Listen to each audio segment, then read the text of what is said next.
Alright, maybe I can drag the old couch back in here. No, it's still on fire. Gonna have to let that one burn itself out.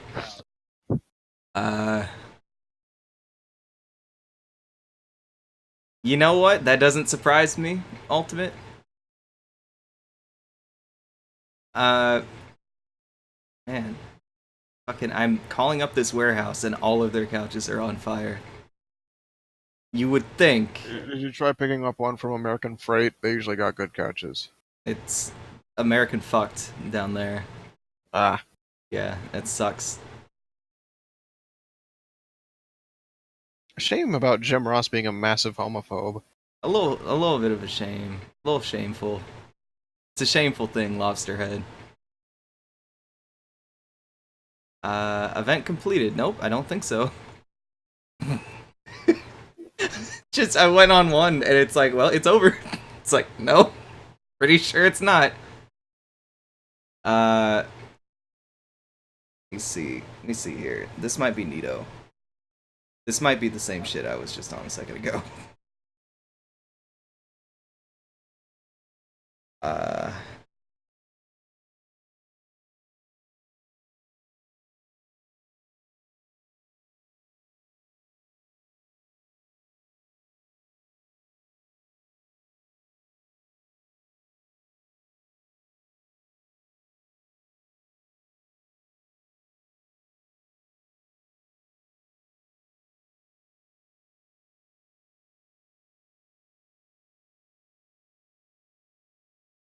Apparently, a lot of couches keep getting fucked up from, like, in my house, in, like, some of my friends' houses.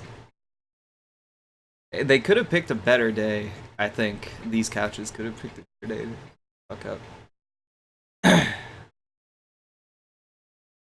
But apparently... For an embrace! Are they gonna hug? Are they gonna hug? I want to see a hug. Who won? He's a sadistic little hugger if he is. Oh, no, he's sadistic. No, he's sick. And he's okay. Trent sick as well. The world may never story know. For another day. Bring it in, they say. Oh shit, what's this? What's going on? This is a dark arena, is what it is, right? The only dark match. Building that are on or at our desk. It is our first show. Yeah. Things can happen. What tag team would be a big deal? What the hell? Yeah. This is not... They do it here! Why should... Who is this? Who are these two? Okay, please tell me there's something better. I'm sort of befuddled here. I'll be honest, you're Excalibur, you know a lot more performance than I do. I did not realize who was in that ring. I recognize those two men. I hesitate to say. I understand, but by the time we come back... Minions! Who are these people? The Heartless at ringside going to work on Angelico. I don't get it. And Chuck Taylor. I'm gonna say this. Now Trent. Here is the popularity What is the meaning tiered of these three teams. I can see who's getting worked over. Top popularity, I would say the Best Friends. Just under them, Angelico and Jack Evans. I don't know who the fuck these two are, so put them way at the bottom. I don't think it's a match, Alex. Well, I mean, this is just cheap. I mean, these guys put on this incredible performance. Jim Ross is not sure if this is a match or not. That are in the ring. They don't seem bad. Oh no, up on they seem goofy. The shoulders, the torture rack, the backbreaker. I mean, in any other company, these guys are jobbers. These masked people are everywhere. And now these are probably some AAA guys. You know what? You're probably right, actually. Was victorious. And oh no. Looking for just up on the shoulders. Can we get anybody out here? Trent is helpless. We need Atlas security to make a beeline to the ring. Oh! Peretta just got planted. Okay, that was neat, but who are these guys? It's Kratos and the Shockmaster! He's now just getting the Shockmaster! The Shock! Oh god, I spit all over my TV. I can hear that. Thrown here in the center of the ring at What a scene. They're just cutting the lights out again. Guys, why do you keep thinking it's gonna be someone else? Oh, I thought it was like a video issue. No, that's intentional. But they keep thinking someone else is gonna show up, but it's not. Every single time they cut the lights out, it was these same guys. This seems like Ferrator from MKX. You know what? That is a good description. That's absolutely Ferrator.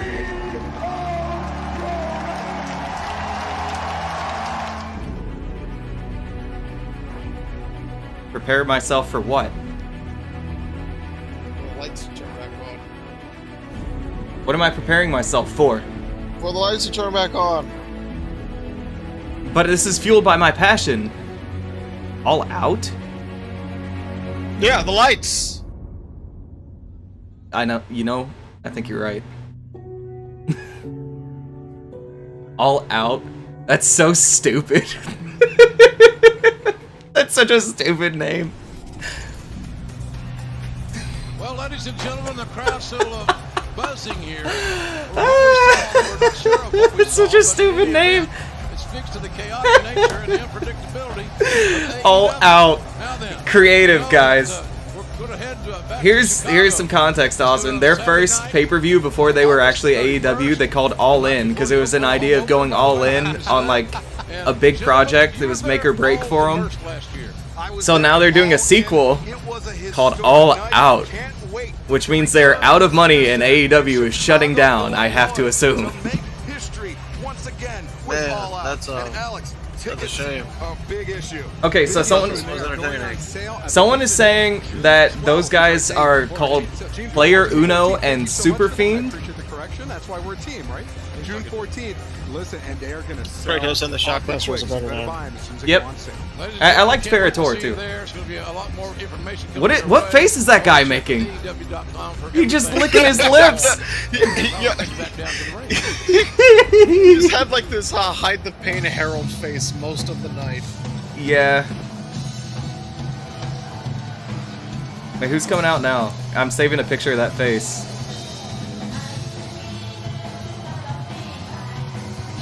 Oh, is this the women's Japanese match? Okay. Do you think All In Out will be the WrestleMania of AEW? I think so. I think Double or Nothing is their SummerSlam, even though it's closer to actual WrestleMania season, so hard to say. It feels like it's their SummerSlam. In the pro wrestling Joshi world, and Excalibur knows a little bit about that as well.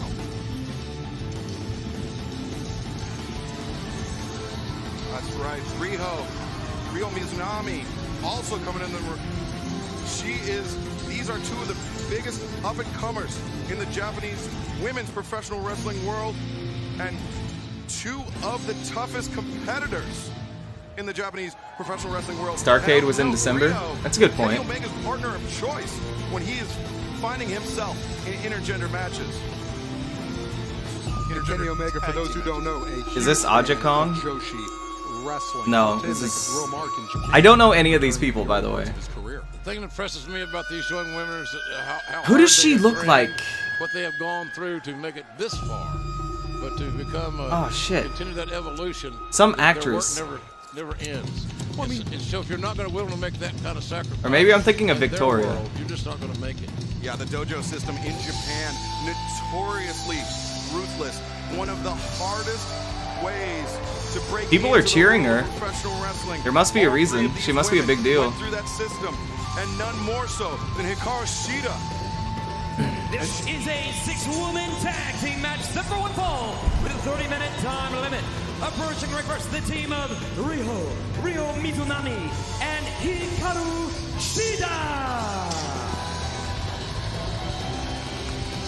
Riho and Hikaru I like the Shida one that looks like Zarya. will be facing off against Yeah. their teacher, She seems the fun. woman that trained her, trained them in the art. They of all seem professional fun, wrestling, yeah. Emi Sakura.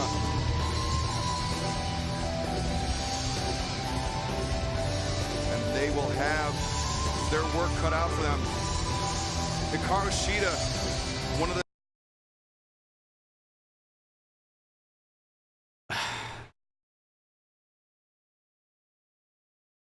Did it? Yeah. Why? Oh man. My garage is just full of burning furniture.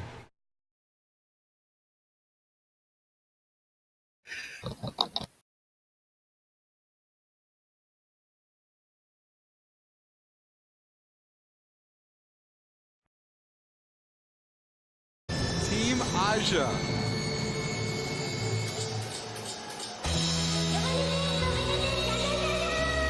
Well, before we get to that, we have to see the magical girl, Yuka This song. Sakazaki. She You're missing a song. to Kylie Ray that Japan has. I sent a Full new of couch. spirit, full of heart, never seen without a smile on her face. Bring the intensity to the ring. Her entrance theme is "I Can Fly," and you know what? This She song can. sucks. She's great. That magical girl splash, she loves to employ it. Springboard rounding body press.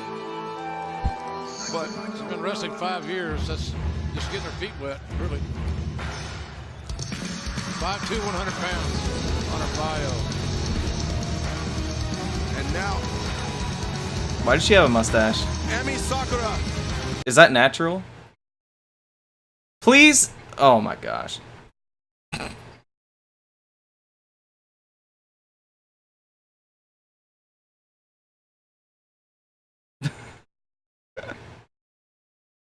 Unbelievable.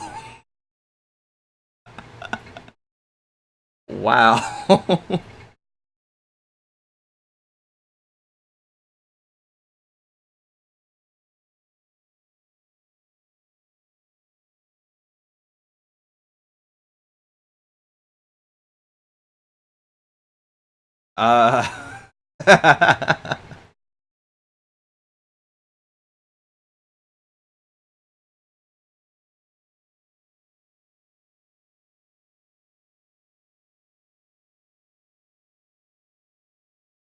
This match sucks.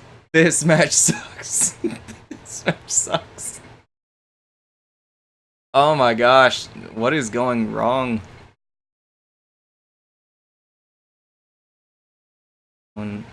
It's just no good. Okay. Okay, yeah. Well, still trying to fix something. All right.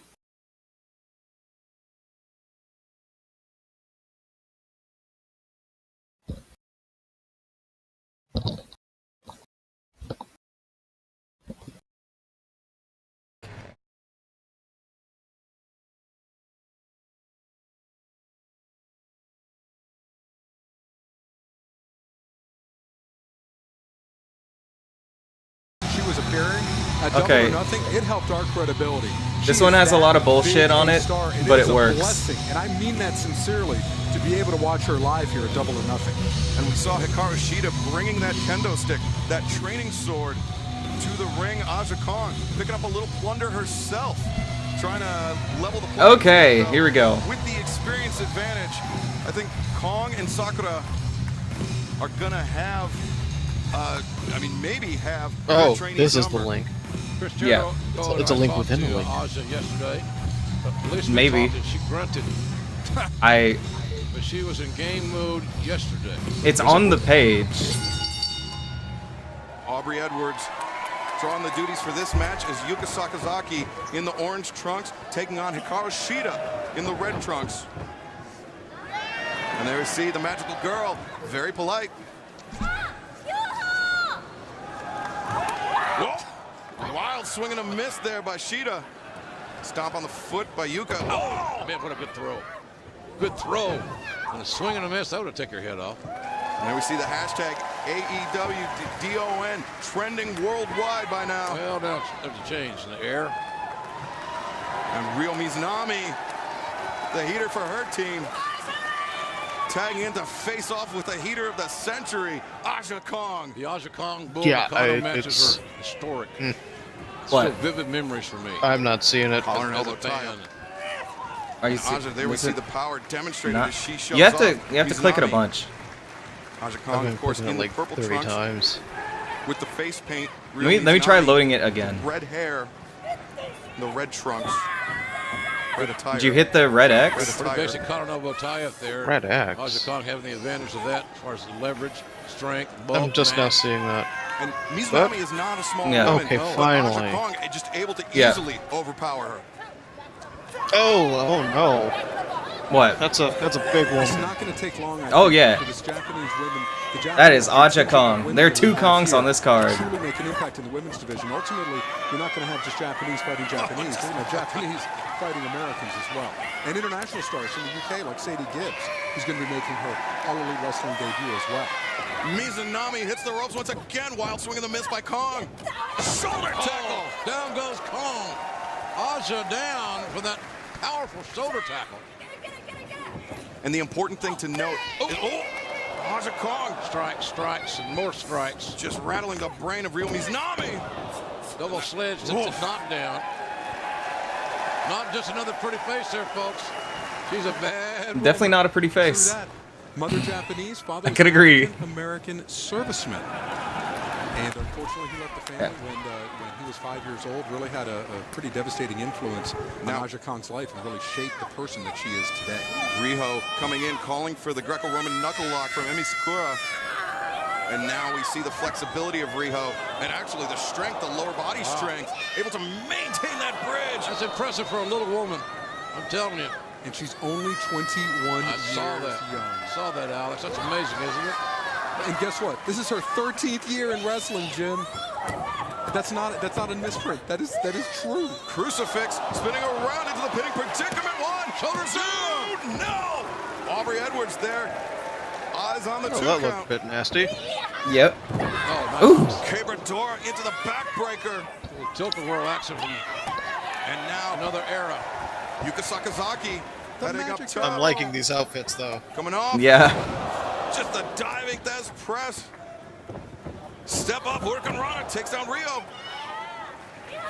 Everything No. these women can do is not better. Okay, so not just me. Agility, coordination is just amazing. I can Because of still how it's hear. committed to. They've been No, the training lights will for come it. back on, and Wheel off the then top, all of the weird avoiding ghost the men attack will from be Rio. back. Sakazaki Yeah. with the drop kick. Shoulders down, lateral press.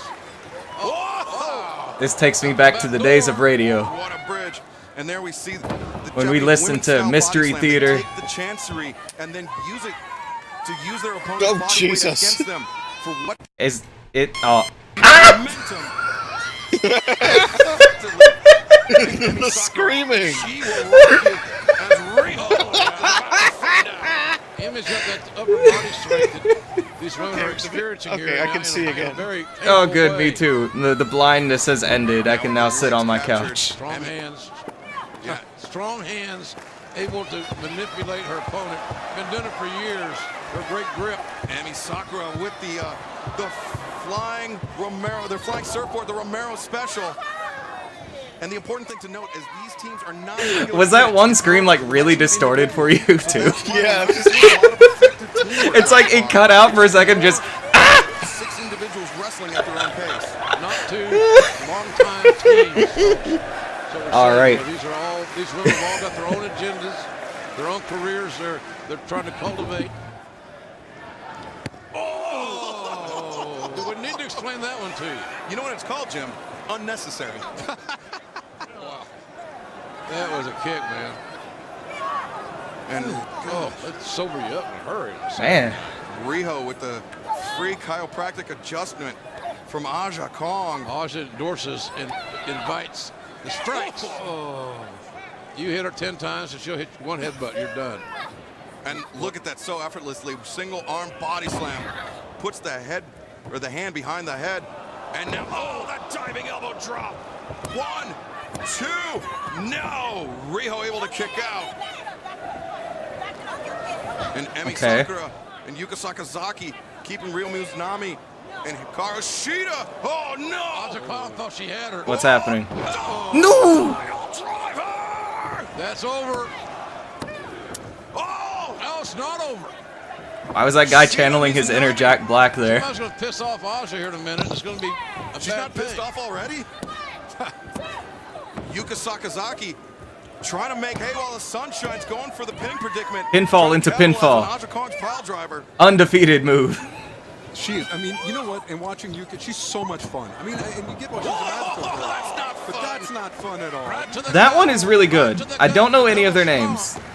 But that one in the pink is really good. Tag. And Mizunami taps I'm in. impressed. Charging in shoulder block. Takes Sakazaki off her feet. Emi Sakura. Oh, shoulder tackle takes her down. And now, shoulder tackle again, like running into a brick wall. Aja blocked it, then got a shot in.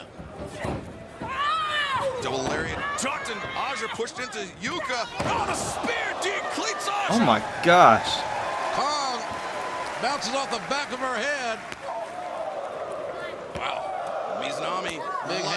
Big hands, strong hands. Those are Amazing shots. those are stiff. The The quick ones probably don't hurt that bad, but a couple of those I heard like loud thumps. Whoa! Oh shit. The exclamation point. Rio charging into the corner. Running elbow strike. Momentum has shifted in this match. And then look at the fans. They love this. There was a "This is Wrestling" chant earlier, and it's true. This is wrestling. What's this? Is all Why are elite you wrestling. miming? This is Double or Nothing. Rio, though, maybe spending a little too much time. I take that back. I would assume you're right there, Excalibur. All right, you're really quiet. What'd you say? The showing off is That's part a of the lot show. of, like, It's good, but One for the Build up Unagi. for a clothesline. Yeah, that was too much build up. The water wheel. I'm gonna call this one too much build up. Sakazaki on the back of her head. This wrestler. Tsunami with the lariat. these strikes, these somehow another. You know what? No, Zarya. That rolls off the tongue better. I won't be able to remember any of their She actual is names. Zarya. There's Zarya. Tierra. Comes the one in the pink reminds me of Kairi Sane, so I just keep thinking of Kairi Sane. She's hanging in the ropes now. In the ropes, the 702 from Riho. 702. You know Okay. the Japanese area code, Excalibur? It's a very complicated system. Whoa! Anti-air by Aja Kong. Leave your feet voluntarily. Sometimes you. Who's create a coughing problem. into the mic? Aja Khan knew this, had this whole thing figured out. I gotta believe. Oh, my God. I think I heard Excalibur just like coughing. Driver. 1, 2. No! Riho kicks out. I'm not so sure that Aja just doesn't want to continue this. I think she wants to kill I think Riho. she's having fun punishing people. Oh my gosh. If that had landed, we would have seen death live on TV. Tags in. She's the fresh woman in this match. Going for the brain You're buster. not gonna be able to Aja, though, that water brain with the buster base. her. This Maybe is a an advantage. suplex. Sheeta, step up Enziguri. She's a very strong woman, very athletic as she is, very impressive. Got shot on the outside there, though. Emi Sakura, What is that? veteran trick. And What now is Aja that? With the can in her hand. Whoa. Is that a weird trash can? A can in her Sheeta. hand. Oh, and she got a kendo stick. Sheeta levels the Good thing the ref is stupid. Play. Good thing the ref is easily distracted. By the way, Sheeta, by the way. Good thing the ref is having a long, intricate conversation. Swordsmanship. Not helping her in that The ref is still not paying attention. Can. Battle can. This is ridiculous. Dogs and Cisse Puede. Yes, we can. Scrambling the brakes of Hikaru Shida. Oh my gosh. Emi Sakura. The arena is shaking. Getting into it again. Yeah. great play. That's incredible. She will rock you. All that for that? Screaming. Yeah. Strong, physical. The physicality, the strength now starting to take over in this Oh, there goes matchup. my phone. Sheeta breaks That's free of her wrong. mentor's grip, but Emi Sakura laying in some heavy leather of her own. Yes, you gotta like this. Have we only had multi-man matches all cards so far? I just saw that you put that. I think maybe. And Is that JR, true? We We had Sammy Guevara Yes. against Kip Sabian in the pre-show, but on the main card, it's only been multi-mans. Yeah, The MGM Grand Garden Arena has hosted 40 UFC shows. that's weird. I don't know. Some of those matches aren't as hard hitting as what we're seeing right now. Rising knee strike followed up. by Ref, the what knee are you from doing? Rio. I thought the ref was gonna go for a clothesline. Sheeta up on the top. Bringing Emi Sakura. Oh, that was a little sketchy for a second. And Mizunami up on the top rope. Guillotine leg drop, the cover. Hikaru Shida covers. No! A little late on that. Comes off the top to break things Yeah. up. And she pays for it. Jumping knee They're strike lucky from this Riho. isn't a WWE crowd. A WWE crowd would not have let that go. I have no idea who's legal. And They would doesn't be matter. booing right now. Double suplex. Two women being suplexed by one. One challenge. Aja Kong is like really slow, so everyone else in the match kind of has to cover for her. But then she has like these really good big strength spots where she just lifts these people like they're nothing. So it all works out. You could take it a big chance. Sounded really poor. Buster. Do what? Brain buster Oh, from nothing. Shida on the crown of her head. Now Emi Sakura and Aja Kong have ill intentions for Hikaru Shida. All the way up. Diving, rounding body press 1, 2, no! Good Shida Lord. kicks out. You gotta be kidding. Oh. You gotta be kidding. It's only a 2 count. Aubrey Edwards. That's indicating a it's botch. 2 count. A little bit of confusion here. She needs to keep the focus on Shida. On this, Aubrey Edwards. Yep.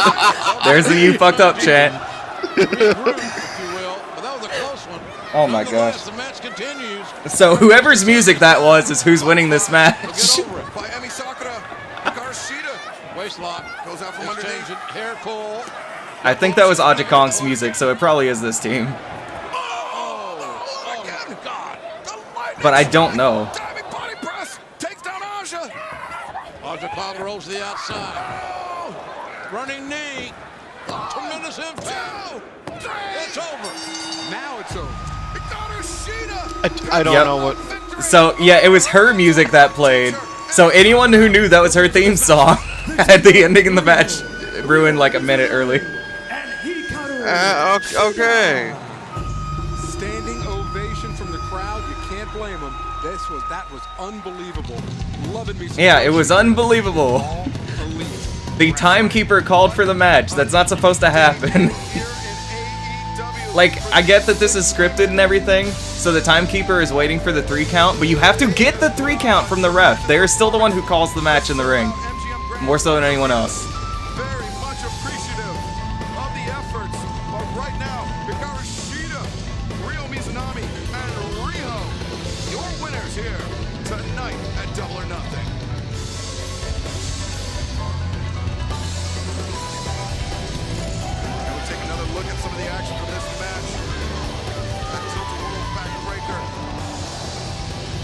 Please show the false finish. Nope. Don't get to. Here's the timekeeper getting beaten up with a kendo stick. Fast-paced, unpredictable. Great Here's the timekeeper getting hit with a staple gun. Here's them reenacting the Joey Janela table spot from earlier in the show on the timekeeper. Trending worldwide. Oh, they showed the false finish. And this is just really, we're not even halfway through almost. I mean, this is an incredible start for All Elite Wrestling. Thank you. That was a great shot of the cameraman there. Thank you for helping us trend worldwide on Twitter and bring back those wrestling fans that may have left. Hope you come back. If you love this, I don't know how you can. You should be wanting more from All Elite Wrestling.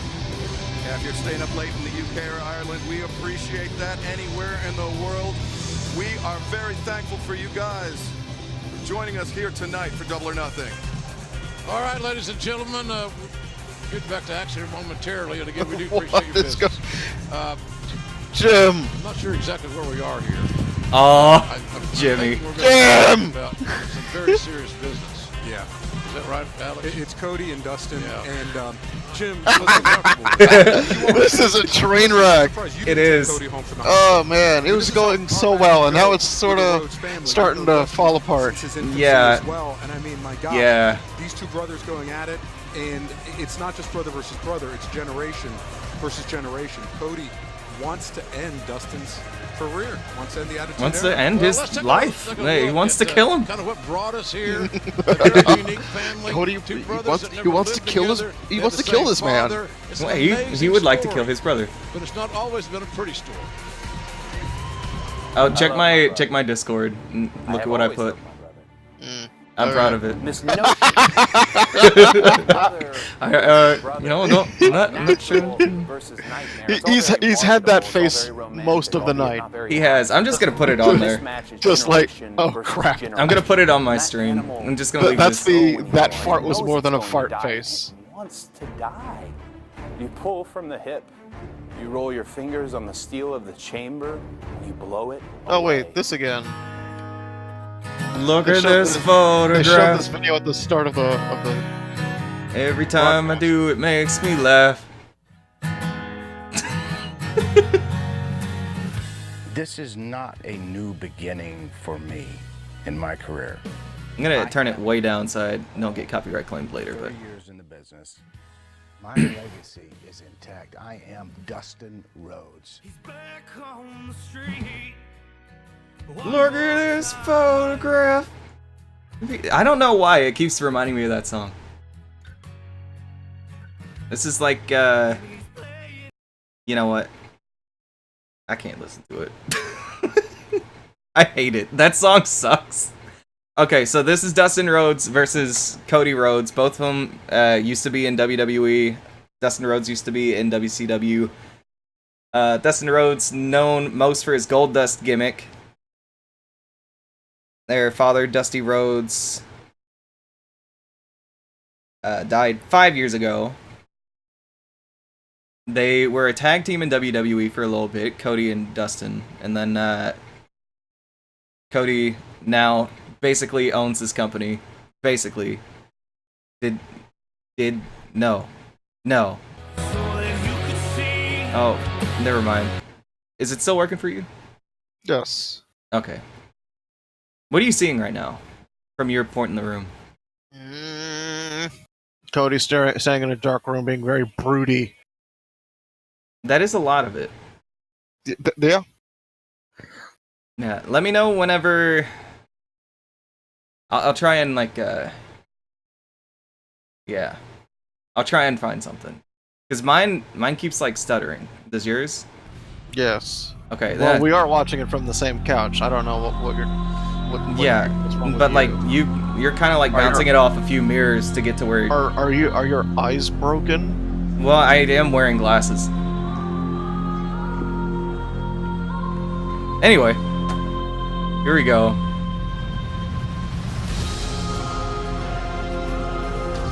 This is fucking great music. Here comes Dark Souls boss Dustin Rhodes.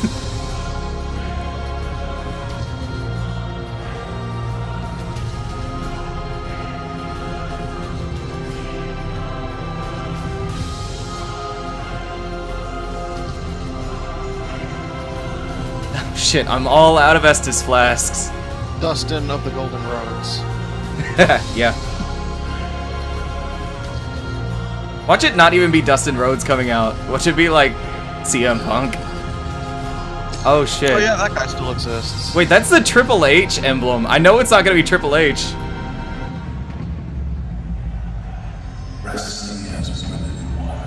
Oh. That has to be a shot at Triple H. This is big time Triple H stuff.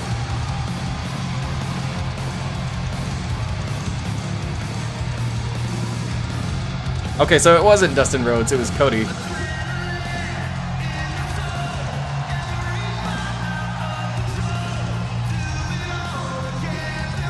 that costume looks terrible.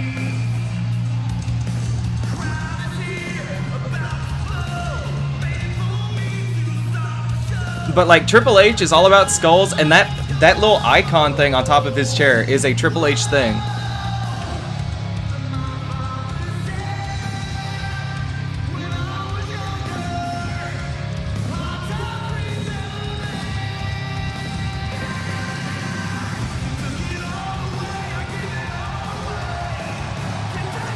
This is gonna be fucking sick. I'm so excited for this match. Wait, why did Brandy change? This is the match where she fights. Maybe. She actually fights Dustin. I am gonna have you fight my wife. See ya. Hey, I'm excited for this. This is also the one I'm most worried about someone getting injured in. Oh wow, that pyro was loud enough to cut out the audio.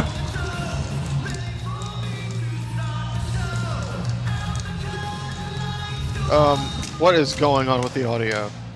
It's the pyro. They, WWE... A sledgehammer too? This is Triple H shit.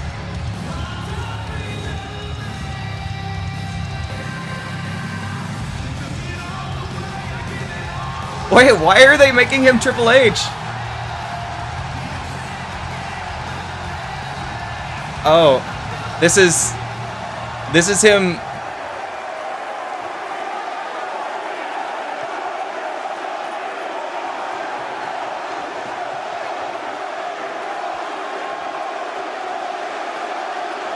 He's gonna break down the Triple H throne. That's exactly what this is. I told you this is about Triple H. This seems petty. This seems petty. It's cool and it's popping the crowd big time.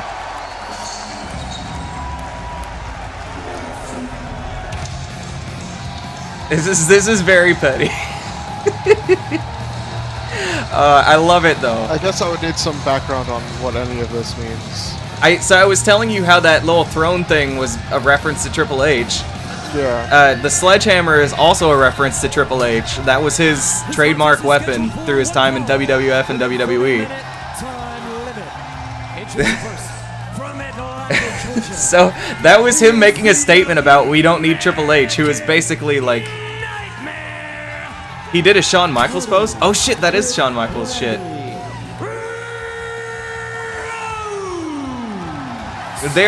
He's basically, that is his way of saying we don't need the WWE. It's so petty, but it's cool. I can get behind it.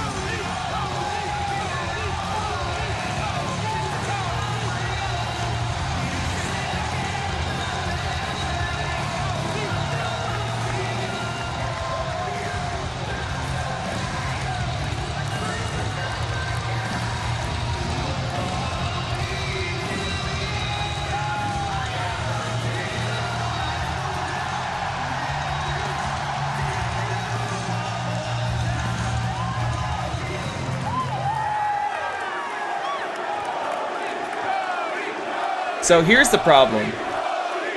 This has made Cody Rhodes a massive face. I'm pretty sure he's supposed to be the heel in this.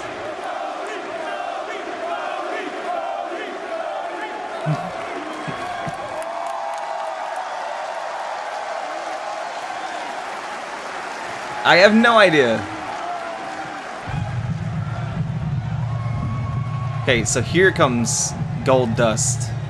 Now just going by the name The Demon Finn Balor. Oh, I'm sorry. Now just going by the name Dustin Rhodes.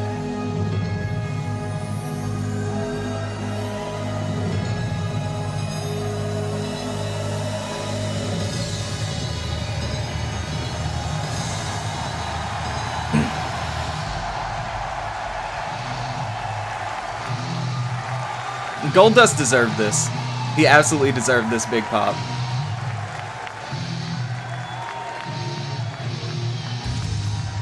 He's just looking at that like, wow, that was really petty. Was Triple H not nice to you, little brother? Dustin What is his face?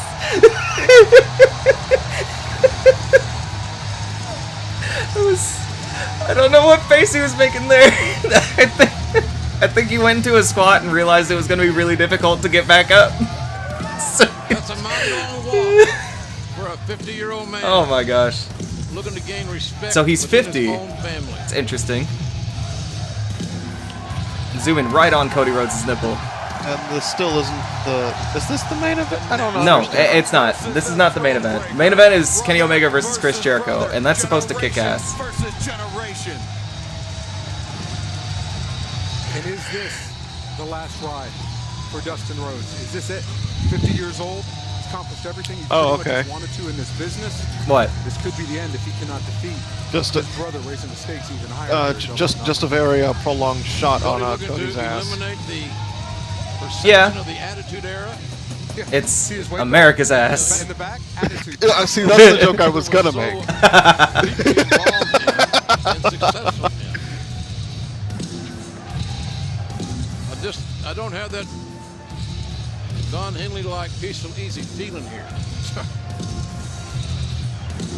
You can tell a lot about a fight, gentlemen, by looking I at was the fighter's waiting for eyes. this to look at the fighter's eye. They tell their own story better than we ever could. As soon as the hairs on the back of my neck went down, right back up again.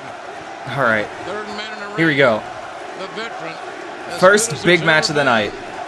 With 42 years experience, Earl Hebner. Oh, and Earl Hebner is the ref. Honoring their father, Dusty Rhodes.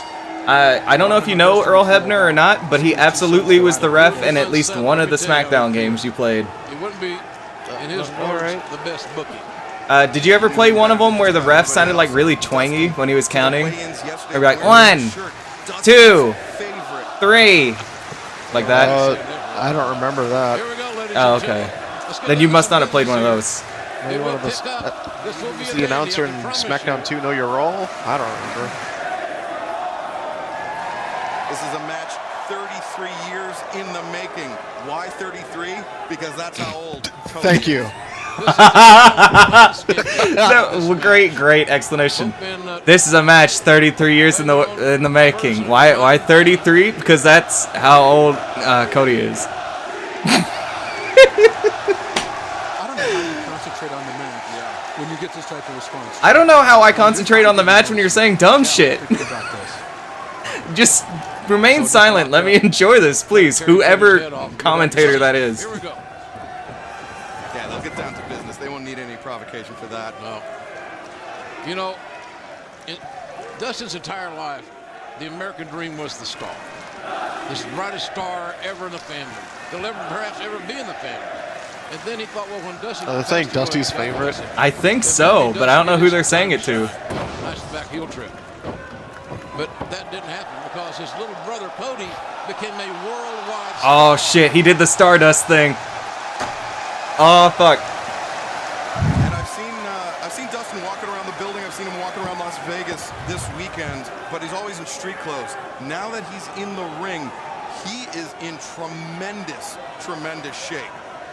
I talked to Cody the other night. He was Considering all of the good to talent take that care has of, been and he pulled went from to so work out many like at different 2 in the morning. wrestling promotions, I ordered room service. I get this vibe from Bottom of AEW tie-up. like it's a Cody with the deconstruction advantage. of Two-time WWE. former Georgia State high school champion. In what way? 89-pound division, Jim. And Like Dustin it has was all there of to these see him win. all of these little nods to stuff that WWE And Dustin did. was there too. A little bit of a Well, callback there. very clearly like trying to establish itself as something that Dustin trying to establish Rhodes itself sent as to the the outside, antithesis to Cody. Around WWE. this situation. So Yeah. it's like, hey, here are all these things these guys used to do. We're actually good. Yeah, that's they're absolutely trying to be WWE but good. That is absolutely what they're trying to be. Which I'm fine with because WWE is WWE but bad. So Randy Rhodes moving on. This has to be yeah, so I'm fine with the good version. Why are those chairs there? Also her brother-in-law. Are we gonna get a very padded chair spot? I was gonna say about to get brutalized, but He was supposed to do something really acrobatic there. There we go. Not acrobatic, athletic. Dustin. Cody went to the well once too often. Dustin countering. Oh! Ooh. Flipping senton off the apron. What the hell was that? That's a senton, JR. How long have you been calling this? That's not in his regular playbook, or as his dad would say, in his repetenda. Whoa! Bulldog. You know, Face first. as weird as this might sound, I think him botching that spot just a second ago is exactly what he needed. Because now he realized he looked like a fool for a second, and I think Dustin Rhodes has too much pride to let him... Oh, Stardust pose. Excalibur, I gotta ask you this. This is a new Dustin Rhodes. He is reinventing himself. How much of a challenge is that for Cody? Smacking his chest on every punch. Cody, but this isn't hard to get a scouting report, isn't it? You would figure? Cody escaping out. Yes, it is extremely tough for Cody to get a scouting report on this because Dustin has. I'm always impressed with how they make noise with like hits and stuff. I think that's the first time I've actually seen someone smack their chest. Usually it's like a leg with a kick or something like that. I think The best ones, you hear a really loud noise and you have no idea how it happened. What is happening? And Cody's leaving. He's taking a Jim Ross approach and leaving. Of course, Jim Ross came back. What is happening? At some point, the referee's discretion, Earl Hebner, he'll begin a 10 count.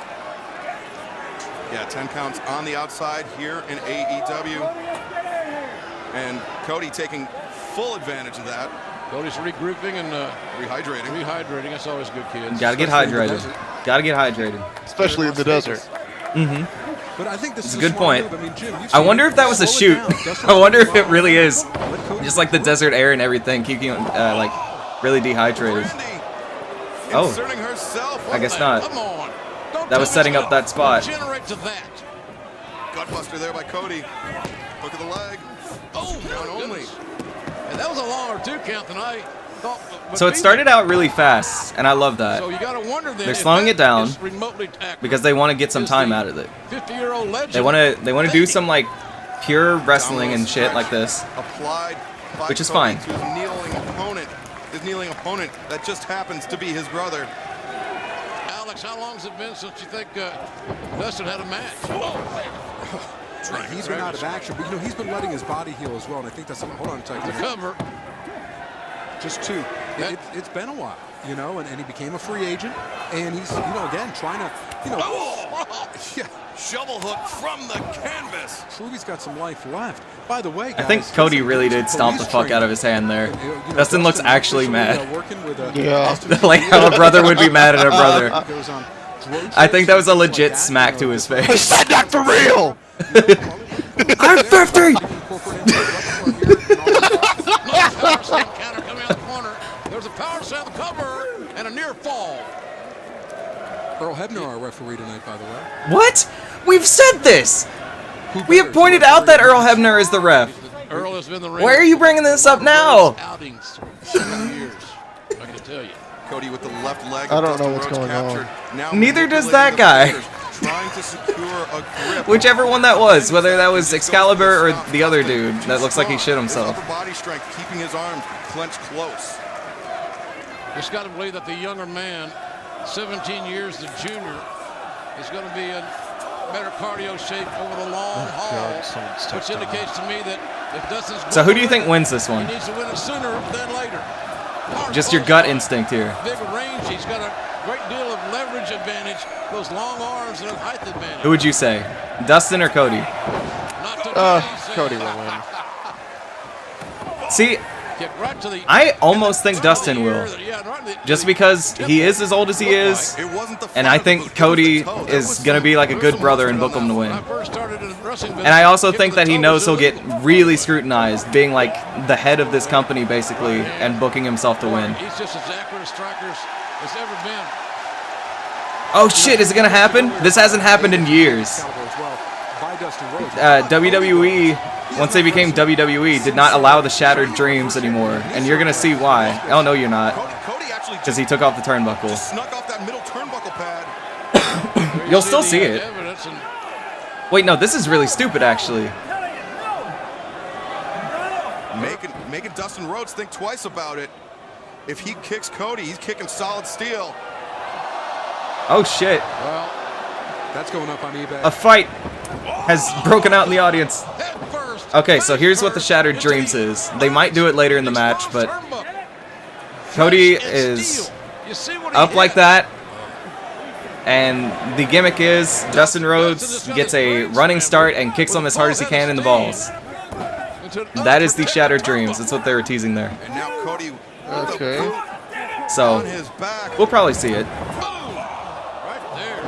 What a great camera shot.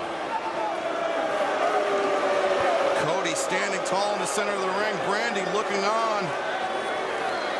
Brandy making an impact earlier with Awesome Kong at her side. Oh, Brandy with the spear on the floor. Holy shit, you were right. She is fighting in this match. What kind of family is this, for God's sakes?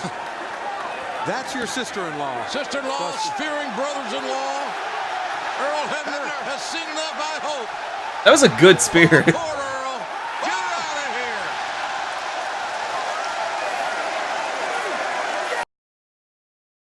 No. And Oh, okay. young Master Cody. It's fine. Must be a train going by or something. Perhaps his ace in the hole is being stricken from the deck. He had to have gone into this match knowing that Brandy was going to be a big part of it. Now he's got to regroup. He's got to get a new game plan against his brother Dustin. Is Dustin bleeding? He's referee and pit boss here in Las Vegas. And now, Diamond Dallas Page? DDP. a member of the What? Nightmare family. He'll take them back. Maybe they'll do a little yoga and settle her down. DDP, a close friend of the Rhodes family. I think he just wants to see something fair and square. What? To be quite honest with you. DDP? That looks a bit grisly. The eye, that eyebrow Oh, yeah. of Dustin that was driven into Did he that blade? exposed turnbuckle. That's what I said. You know, there's no give, there's no protection. I don't know if And that the was Flash legit or if he loses when he bladed. finds I Steve. think they might be blading here in AEW, which I kind of like, as long as they're sanitary with it. The hands are down. The reason people stopped blading is because of like hepatitis and shit, but that was only really an issue on like the indies, when they would blade with like anything and wouldn't sanitize He shit. just wiped a torrent of blood out of his eye Blading and is kind of fucked immediately up when you was think covered about back it, up. but it makes for a good show. Personal, Alex. He's sweating blood. He's not bleeding. He's sweating Both blood. sides of his face covered equally in red. Oh, this tastes His brother's blood. very gritty, very troublesome. And the fact, put him out of his misery, please. Jim, you've known Cody for such a long time. Listen, he's an astute businessman. He can be a very good guy, but there is a sick. Yeah, I think he bladed sadistic too, side Ultimate. of him I really we're do. seeing Tonight here, at Double or Nothing. Oh my gosh. He does have that. Looks like a shoddy side blading that job, though. Come out at various times. No, it definitely wasn't a His pill because it's still brother flowing. Hasn't had a mean streak as well. Whoa. And there we see Damn! just blinded He missed, by the but blood in holy his eyes. shit. It's a wild swing and a miss, hoping That to was hit like Cody, all of his but not energy into connecting. that. Cover. No. Dustin can't see, Jim. Dustin's losing a lot of blood. He's somewhat blinded, it would appear. He's weakening by the moment, and again, he's 50. And he hasn't wrestled in a long time. Oh, do you see how Cody aligning? This is those very old knuckles school. up? This is- Actually oh using my the knuckle arrow. gosh. It's not a straight right hand. He Oh uses my a gosh. Oh, he bladed so poorly. Oh no. This reminds me of a match Undertaker was in, I think against Brock Lesnar, where he bladed, but he cut himself really, really deep and like gashed his forehead. So he had like a flow of blood, and he kept having to like brush it out of his face. It was awful. I'm surprised that Earl hasn't got right down the face of Dustin and assessed the damage. If Hebner doesn't want to stop the match, I mean, maybe just get a towel. Oh my something gosh. To give Dustin Rhodes a fighting chance. Is Dustin just begging off there? Guerrero versus JBL. Yes, that too. Hard Irish whip into the corner. That one was a very bad blading job. No. And Cody knows now he's in the driver's seat, obviously. The thing is, He knows now that this oh my gosh, he was there for like 2 seconds. Look at that pool of blood. Dusty Rhodes Oh, it's can delightful. be over at his beck and call, it would appear. That's the thing about a bad blading job is it's a good show, and you don't want anyone to get badly hurt or anything. Or oh, Seth Rollins. Driving Dustin face in. 1, 2. No, Dustin able to kick out. The amazing will to win. Oh my gosh, no! Someone do something about that. Yes. Is, Allow it to incredible. continue. No, This that's is bad. a That is too bad of a cut. Someone needs to do something about that. A waterfall. Yes, allow it to of blood continue. Oh my gosh, no. From the eyebrow. of That's Dustin too much Rhodes. blood. The turning point in the match. That's too much blood. They would have stopped this match if this was UFC. Is this what Cody wanted? When I know someone he wanted to slips beat and his brother, but falls, do you then want to it will beat him be like this? too much blood. How you Oh my gosh, this does not. I mean, doesn't it look? He doesn't even know. Can't see anything. The double sledge Dustin, off the top, or off the middle. You should have like practiced blading or something. Like just practice cutting yourself on the forehead before this match. A situation where he's having a hard time seeing, reacting, protecting himself is almost a misnomer. Oh my And if gosh. Cody doesn't miss anything big, this is going to be over sooner than later. But with this amount of damage, like, Dustin's gonna win now. I don't know about that. I mean, that was my initial prediction, but if this is all intentional, I don't know. Beautiful power slam. Can't see. It was an instinctive power slam. He heard the footsteps and knows years and years of professional wrestling experience paying off in spades for Dustin Rhodes. Oh, he hooks the leg, figure four. Figure four. Tried and true. Tested over time. And we can see Oh my it. gosh. Everybody in the building can see it. Dustin Rhodes is in the center of the ring, but can he see it? Does he know where he needs to go to get to the ropes? Right hand. The hands are down. Straight right hand.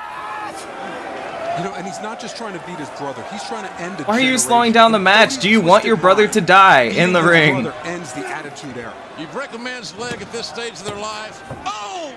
God, how close. In this business, broken legs at 50. Ah, it's just streaming off the top of his head. It's awesome! This is terrible. Every match needs to be like this. I need, like, just blood everywhere. People unable to see too much blood in their eyes. I am all for blood in matches. I am. I'm worried about 50-year-old Dustin Rhodes. But big statement. Dustin's got to somehow reach down, find it, and turn his brother. And there he does it. There it is.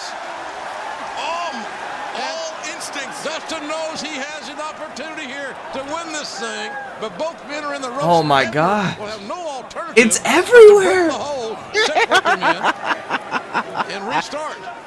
And not only does that blood in your eyes blind you, it's an irritant as well. So it gives you one extra thing to think about. You're constantly trying to wipe your eyes while you should be thinking about your opponent. Wait a minute. Now the weightlifting belt is off, as you can see. Is this wrestling? Oh, Hebner taking the belt away. Oh, atomic drop.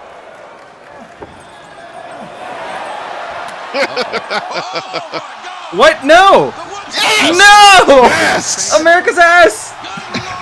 Perfect! Oh, the cheeks of wrath. It's so stupid! That was so stupid. I was so sure balls were gonna be shown. I was so sure without. Oh! Look here. Look at this. Oh my gosh! Somehow, Kenny Omega The Chris old Jericho man is supposed still to be in it. He's better. fighting his ass off. I think it will be. As unbelievable as that sounds, they're both so good, and they absolutely are gonna bleed. They're on their feet. This is what you live for if you're a wrestling fan. Oh my gosh! This that means so much as this, and you're singing live. We've had bleeding 50-year-olds. We've had men's asses.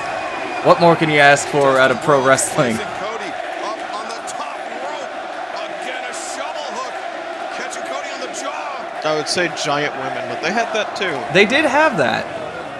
They had giant women, they had petite women, and they had all sizes and shapes. The blood loss of Dustin.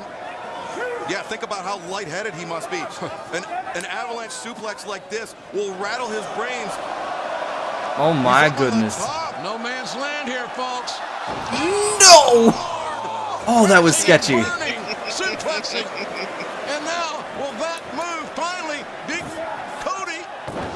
Crossroads! That's not a crossroads, it's the final cut. Oh my God, the kid gets out. And Earl Hebner having to tell Cody. And Earl's Maybe Earl Hebner can tell you that's not the crossroads. And I can't believe either The crossroads is Cody Rhodes' move. That was the final cut. That is a gold dust Cody move. is never more than an arm's length away from. Also, Cody is covered in blood and he's not even bleeding. But if he's within arm's reach, he knows he can hit him. the fight continues. The crowd cheers. This family battle. Knees to the face. And a low blow. Low blow. Disaster kick. Right on the nose. Oh, on the shit. button. Here's a crossroads. Crossroads. The near leg is hooked. Shoulders are down here. He kicked out. Dustin kicked out. Adam Johnson is freaking out in the audience. I I know that's not him, but it looked just like him. And the bleeding doesn't stop, Jim. The bleeding doesn't stop. Dustin is just continue to lose a lot of I need that as a voice clip. And the bleeding doesn't stop, Jim. The bleeding doesn't stop. The bleeding only stops when there's no more left to lose. Oh man, that's And once you awesome. See it pushed to this So- point.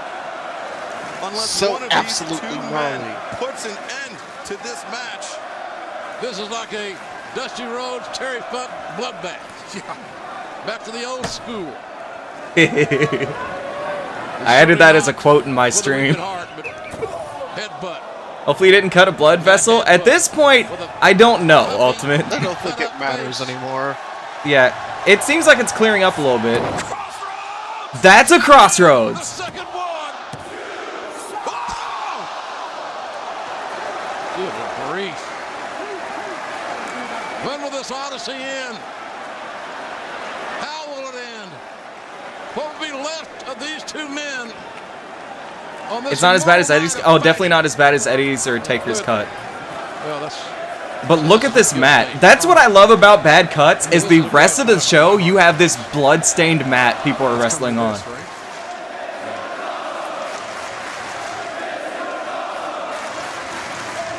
and they're going to continue this fight. Maybe they're more motivated now. I want that as my new ringtone. Oh my gosh. He's used them enough. Whoa. Look at that big right hand. Another right. Drop down uppercut. Cody creates some distance. Boot to the midsection. Oh! Brother versus brother. The ropes are holding up. Older brother.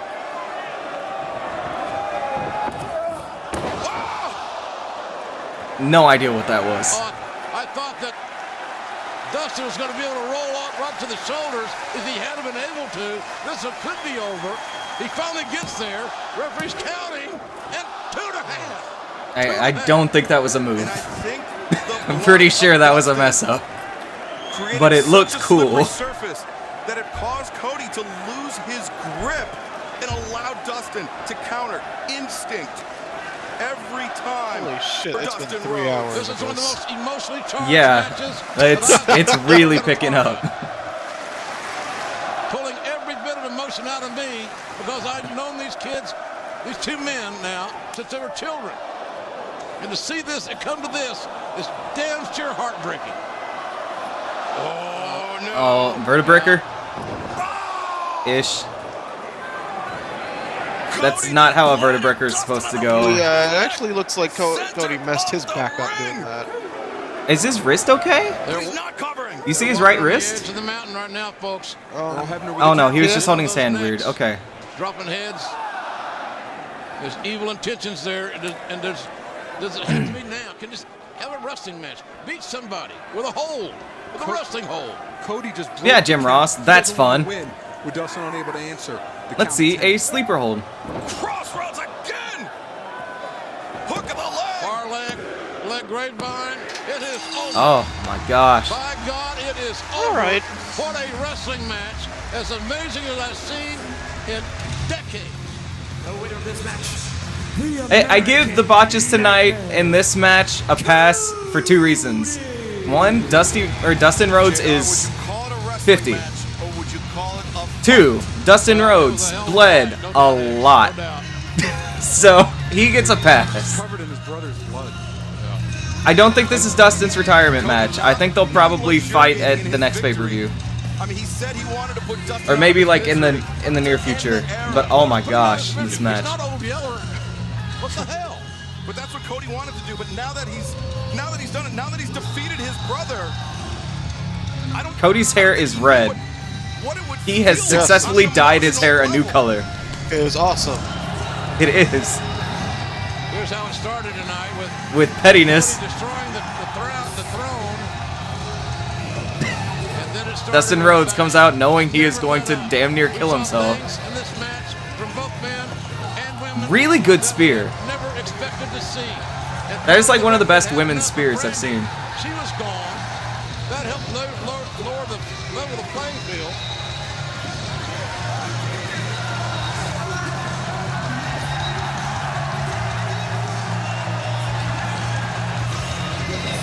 my gosh. And Dustin definitely watching some tapes, bringing out some new techniques. That's A insane. lot of crossroads, a lot of near falls, great physicality, and with every one of those kickouts, you had a demonstration of heart. The tenacity, the never say die attitude of Dustin Rhodes on full display. But Cody able to prevail. Such an emotional moment. An amazing fight, an amazing wrestling match, an amazing way to settle. Oh, look at this. We really had enough, honestly. Cody could have just left. Now he's come back. Yeah, and I don't like that. Good input. That feels He could have just left. But then he came back. He walked in like he owned the place. Because he did. Hold on. You don't get to retire here. You don't get that. Because I got to ask you a favor. In front of God and the whole world. Will you marry me? Before AEW was a thing, before we filled this place up, it was me, it was Kenny, it was Matt, it was Nick, it was Tony. And I put my name on a piece of paper for our show next month in Jacksonville for Fight for the Fallen. You know what the match that I put my name down on? It was myself and a partner Teaming. of my choosing. I knew it. Hell yeah. I guess. No, this is exciting, trust me. They were a fantastic tag team. Against what I think is the best tag team in the world. What is the it? Young Bucks. Oh shit, that is a great fucking match. You'll see probably next how good the Young Bucks are. They're the best tag team in the world, maybe. If they're not, then the people they're fighting are. But Dustin, I don't need a partner. So go fuck yourself. I don't need a friend. I need a brother. Yeah, thanks to I need my older brother. Oh my gosh. Yes, yes. Yes, yes.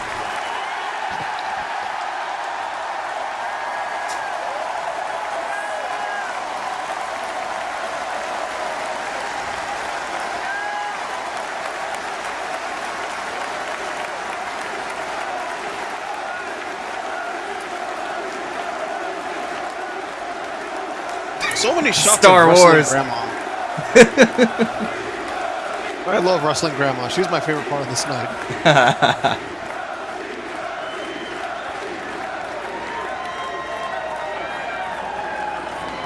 Cody Rhodes walking home with a prestigious weight belt.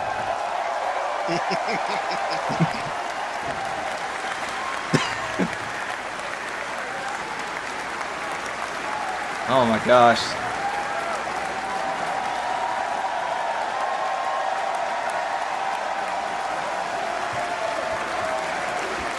Good shit. It was a great fucking match. Holy fucking shit.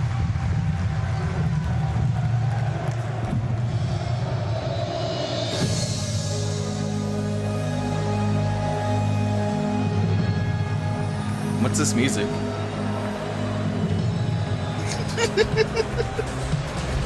Well, I'll tell you, I'm not. I guess that's a happy His face! Thank the dream. You goober! while to get there. Just sitting there. Those two lads in a tag team situation. Well, we talked earlier in the show. You guys talked about it on the pregame about the talk of Jim adds so little to this. I can't stop looking at that one guy's face. I'm not even listening to Jim. No, like, yeah, he constantly has that. Yeah, we saw That fart the was more than a Casino fart Battle Royal. look Yeah. on his face. He shit himself at the beginning of the show, and he has not been able to leave since. And the man that came out on top was Hangman Adam Page. But But in case you missed the pre-show, we're going to take a look at the action, and we're going to take a look at how the Hangman became one of the two men that will go on to fight for the AEW World Championship. It was a very unpredictable battle royal. A lot of big bodies, a lot of different bodies, veterans, rookies. Incredible feats of athleticism by mighty big men. Tommy Dreamer lighten up the competition. Dick Beefy bought him a can, he bought a lid, and he got after it. And when Hangman hit the ring, the business picked up. Oh, man. Taking down Jungle Boy, Ace Romero, Marco stunt, and then the dead eye on Janela, planting him on the crown of his head.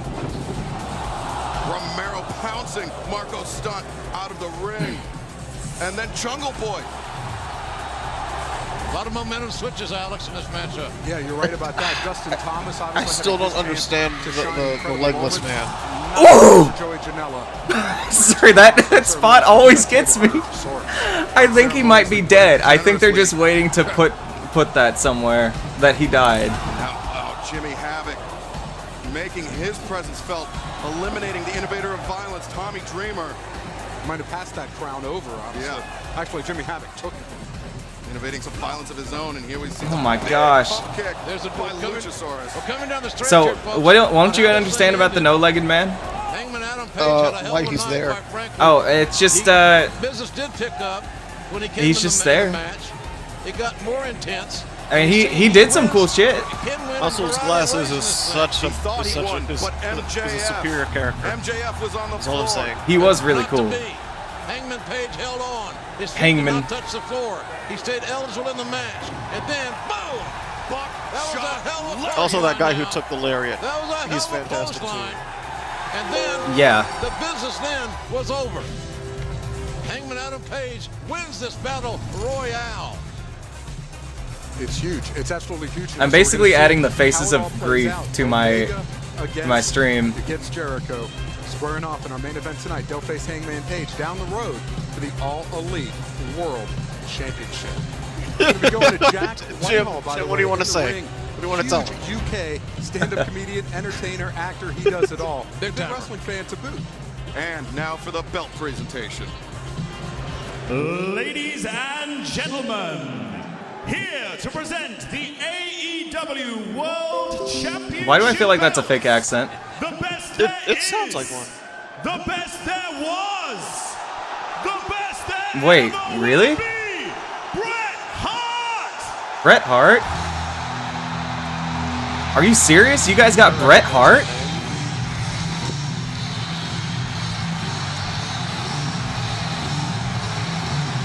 Well, there he is. There was never anyone. What the fuck? They got Bret Hart? A true living legend of professional wrestling. Doesn't look like the guy can get around as well as he used to. Making his way to the ring, carrying the AEW World Championship title. It's always great to see Bret in any environment, but especially in a sold-out arena, and he gets a standing ovation. And I mean, what an incredible selection to unveil what A cheap knockoff of his theme, but I'm fine with it. Championship is going to look like. I just hope Jack Whitehall can hold on to it. He struggled trying to open it. Jack the other day. It's a- Whitehall.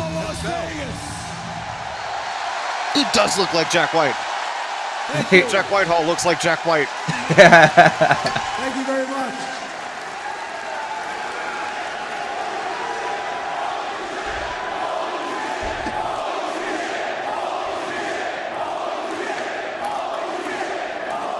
Thank you.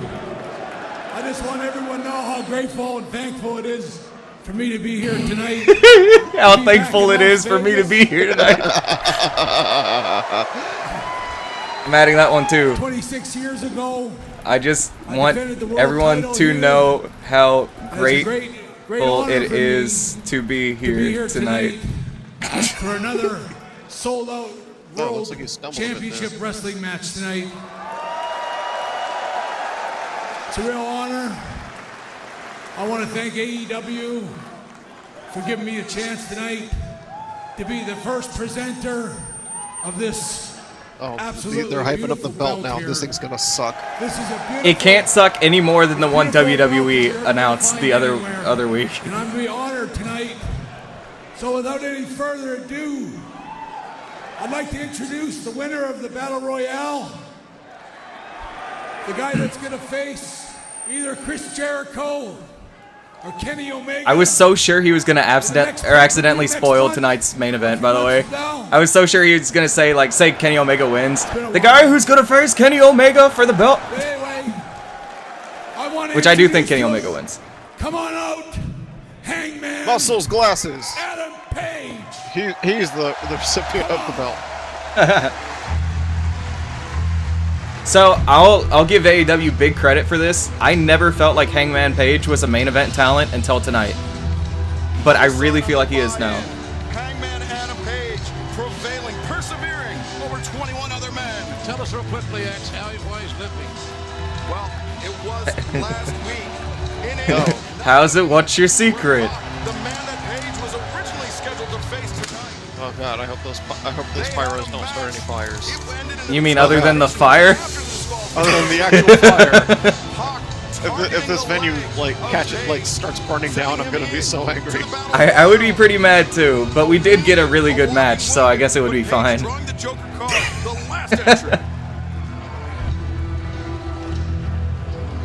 I've seen a lot of talents that have it. Good contribution, Jim. Graduated from college 2 years.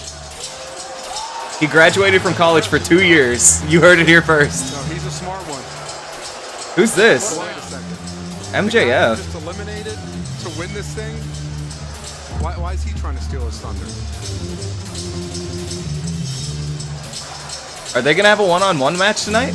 Well, I'll say this: if controversy really creates cash, this kid's gonna make a lot of money. So, okay, here's the story. Hangman Page was supposed to fight a guy named Pac. He's Neville in the WWE. Or he was. He left a long time ago. But, that match got canceled because Neville didn't want to lose. So, they had to cancel the match, so people speculated that there's going to be another match. Everyone hates him. But I don't think it's going to be MJF because someone said, like in a rumor thing, that whoever the replacement was a lot better. And MJF is definitely not better. It could be Dean Ambrose. People are heavily speculating that Dean Ambrose, going by the name John Moxley, is going to be here. You are looking at the youngest and fastest rising star in professional wrestling today, Maxwell Jacob Friedman. I like how strongly he plays this. What is it? Heel angle. Yeah. Wait, Bretta fans coming up. Cheap. Just cheap. That's shitty. Kill me. Hold on, give me a second. Do you know what that's a reference to? I don't get it. He was doing a People really want to his boo Hall of me? Fame speech, Yeah? and a fan rushed the ring and tried to beat up Bret Hart. It was an actual thing. Yeah. I don't like that they incorporated that. I really don't. That you are looking at the quintessential future of all elite wrestling. You are jealous at the fact that you are looking at the future face of this company, because God knows a horse can't be the face of this company. Good point. What does that have to do with anything? That is a yeah. Yes. Oh, you guys like that he's a horse, huh? He's not a horse. Okay, let's talk about horsies Oh for a god, we're second, gonna huh, keep going on folks? about horses. You know, Hangman, I'm no horse professor, but no matter how strong a racehorse is, no matter how fast a racehorse is, do you know what happens when they have a bum leg? And they go slower. They become about as useful as every single one of these fat white trash hicks. So you take them around back and you blow their stupid little brains this would never be a promo in the WWE. Saying blow their brains out would not go over on a PG product. A pity. That's fine, because we got AEW. You got a fluke victory tonight. And how about you relinquish your title shot and give it to a real man? A man who's going to be, look at me, old man, the best there is, the best there was, and the best there ever will. He's getting put in a sharpshooter. That catchphrase sucks. He's absolutely getting put in a sharpshooter. I don't know what that means. But That's Bret Hart's finishing move. Yeah. And you know. Easy there, Seabiscuit, easy. How about I get you a little sugar cube, huh, pal? Yeah? oh well. Jungle Boy. All right. Okay. I'll see you idiots later. I don't need this. Ladies and gentlemen, that's Jungle Boy. For those who are unfamiliar with him, the son of Luke Perry, the late Luke Perry. Jungle Boy making a splash here in All Elite Wrestling and confronting MJF. Can you show less emotion, please? You're getting me too excited. Prepubescent teenager. I'm a little busy right now. It's been a great chat, huh? Kick his ass.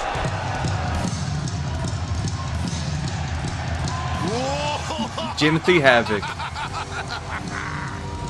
So what's going on? Themselves between a rock I and a don't. hard place right now, and that's one MJF. Who is this? This is Jimmy Havoc was in that match earlier. He's the guy who was using the staple gun. Yeah. All right. He's apparently really, really good, from what I hear. He's one of few names I knew before this. So it'll be a fatal four-way for whatever the fuck. I don't know. My godless, it is Jimmy Havoc putting MJF I don't think this is going to be a fatal four-way. along with Jungle Boy. It looks like they're all just going to beat up MJF. Whoa! MJF trying to fight his way out. That sounded stiff. Trying to cheap shot with 3 men standing around you. Mr. Friedman is being disposed of very emphatically by Hangman Page. Jimmy Havoc with that 2001 industrial goth look. Yep. Jungle Boy. And he is going to make MJF very uncomfortable as he chokes him with that Burberry scarf. There's the championship, ladies and gentlemen. Oh yeah, I We've forgot been that was. talking so much Oh about shit. it. But no, I want to see it. Oh hey, that looks nice. Beautiful. Well, they caught me off guard with that. I don't think that's how it's supposed to be, but I like it. That seemed very sudden that it was presented like that. I know, I was not paying attention. It's hard yourself, kid. You're all right. That belt's fucking beautiful though. I like it. That, to me, he's a building block in this company. See the look in his eyes when he's staring up at that title? Yes, sir. Hangman Adam Page, you're right, JR. A Oh, foundational piece better than like of any all WWE elite belt. wrestling. Better than And he will WWE face the title, winner of Universal the title, main event Intercontinental Alpha title, Personal US title, Mega 2, definitely the Chris 24/7 Jericho title. and Kenny Omega. And especially The women's thanks to tag Jeff titles are Hartman. pretty This is nice a looking, but not as good as big-time that. star in the UK. Great that he's a part of our AEW. Definitely better than the other tag titles. You're so old and tired now. You're a good mate. Yeah. And a talented one, no doubt. It's sad, but he had his time in the sun. Let me see, is there a title that competes with it? The NXT title looks nice. One and only title match on the show tonight. I really like the NXT North American title. That one looks nice. That is the best looking secondary belt, I think. NXT UK title looks good too. Do what? I was not expecting this thing to exceed 4 hours, and it looks like it's going to. Yeah. I really wanted to get a burger like hours ago. If you want to go get a burger and come back, you're more than welcome to. No. Wrestling has become What? somewhat of a I've got to commit myself to like sitting through this whole thing now. Okay. Because it's good shit. is to give you fans it has gotten progressively. Well, it started good and got progressively better. Yeah, this is a great pay-per-view so far. Even with like the Japanese women's match, which I think sucked. Yeah. Like it was still fine. Yeah. All right, I will be right back from the stream. 1 second.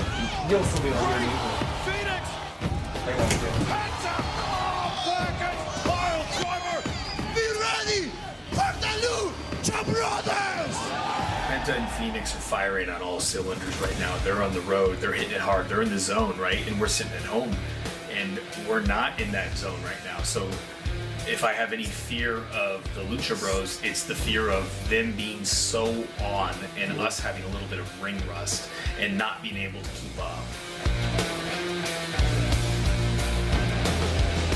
That's in the back of my mind. But I know as good as we are, as long as we've been doing this longer than they have, in fact, that once the bell rings, I think it's all going to come back.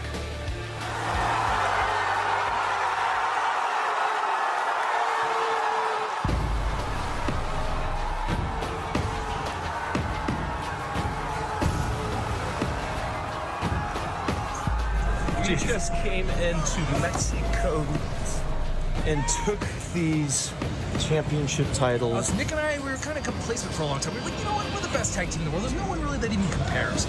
You dropped me on my head and you woke me up. And now we went to Mexico to get these from you. Todos estén listos. ¿Y saben por qué? Porque nosotros somos los Lucha Brothers. Y tenemos cero.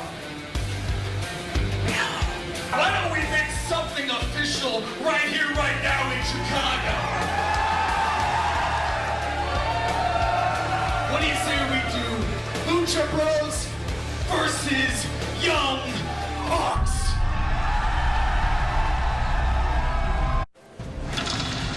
Well, JR, let's take a look at the tail of the tape. The Lucha Brothers, ages 34 and 28. The Young Bucks, ages 34 and 29. Alex, the height almost the same.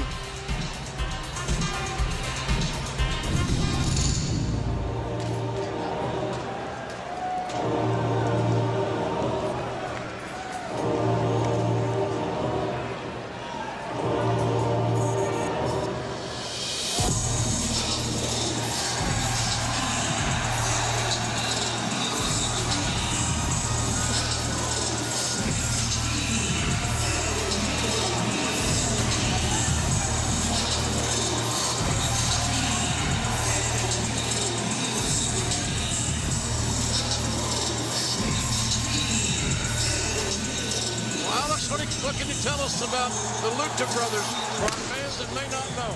They are one of they're not only an incredible tag team, Okay. they're also incredible single So, performers. But as of late, these guys, Lucha Brothers, Pentagon Jr., Phoenix, incredible. Two of the best singles performers of all time. As a tag team, it's like next level. I can't overstate how good they are. Just like Lucha Underground, I've mentioned that show a couple times. Pentagon Jr. was a staple in that. Phoenix was a little bit too, but not as much as Pentagon Jr. But Pentagon is unbelievable. A ton of charisma, just natural charisma, and very, very, very technically sound. And the Young Bucks have had how many? 2. Yeah, that's something we have to take into consideration, no doubt about that.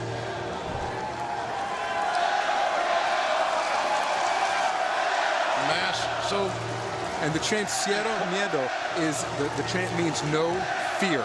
That is the motto of Pentagon.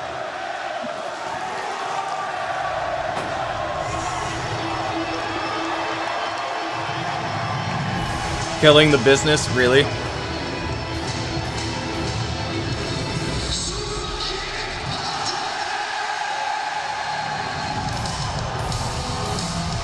It's another petty shot, but not necessarily to WWE here.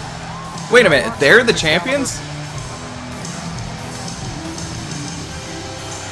When did that happen? Just now, you missed it. I think I did. I would have sworn that The people who actually wrestle a lot in AAA were the AAA champions. I guess I'm crazy. In several weeks. How big a factor will that be? Well, the Young Bucks, before the match starts, they're giving all the money they've made on merch back to the fans with those Young Bucks cannons. But yes, the last match was in mid-March. They have had almost more than a 2-month layoff where the Lucha Bros are, I would say, a 18-hour layoff. They wrestled last night in Tijuana, took a red-eye here to Las Vegas to challenge for the AAA World Tag Team Championship titles. Matt and Nick Jackson, beloved around the world and generally regarded as the best tag team in the world of pro wrestling. If they're not, they're in a small conversation as to who might be the other. And let's throw it to Justin Roberts, who's going to get the instructions from Rick Knox, the official. Now I wonder, we had that match earlier. Who would have won that if Hangman Page versus Pac had actually happened? Because Hangman would have won that match, so he wouldn't have been in the Battle Royal. Yeah, I don't know who the other person is. Pac? Yeah. He's not here tonight. That was a match that was going to happen, but he canceled on him. Oh. Yeah, so they put Page in the Battle Royal instead. At a combined weight of 383 pounds, Pentagon Jr., Ray Phoenix, the Lucha Brothers.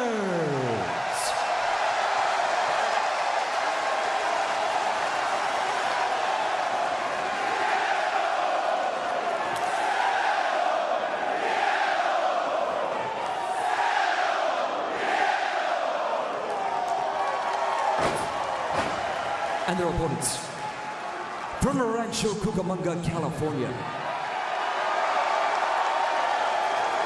at a combined weight of 390 pounds, they are the current AAA Tag Team Champions, Nick and Matt Jackson.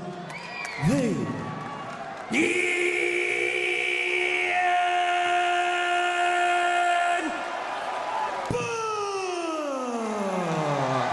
I don't care for the way that guy delivered that. I was about to say, that sounded stupid. Have someone come in your house and take something, and you know how that angry that made you feel. If you ever had that happen, it's exactly what the Young Bucks did to the Los Lucha Brothers when they got. You ever have someone come into your house and take something that belongs to you? Yeah. Yeah, someone just robbed my house. I want to have a hard-hitting match, but I want it to be good and clean, okay? I just got a note from my Nest. Remember, this is a championship match for the AAA Tag Team Championship. Let's do it right now. Come on. Rick Knox, no better man to keep this match clean. Reminds me of the great Mills Lane. Yeah. Let's get it on. I don't know if Mills has ever had his hands filled the way that Rick Knox is going to have it. No. By the way, Ray Phoenix competing shirtless. His brother, his blood brother, his real brother, in full gear, Pentagon Jr. So we have two sets of brothers here. Not the traditional pro wrestling brothers, but actually had the same mom and dad. Grew up in the same household, broke the mattresses together, broke the box spring, broke the bed frame as well. Wait, what? Are you sure they're brothers? Because if they are, that's kind of weird. Now, Pentagon Jr. squaring off with Matt Jackson.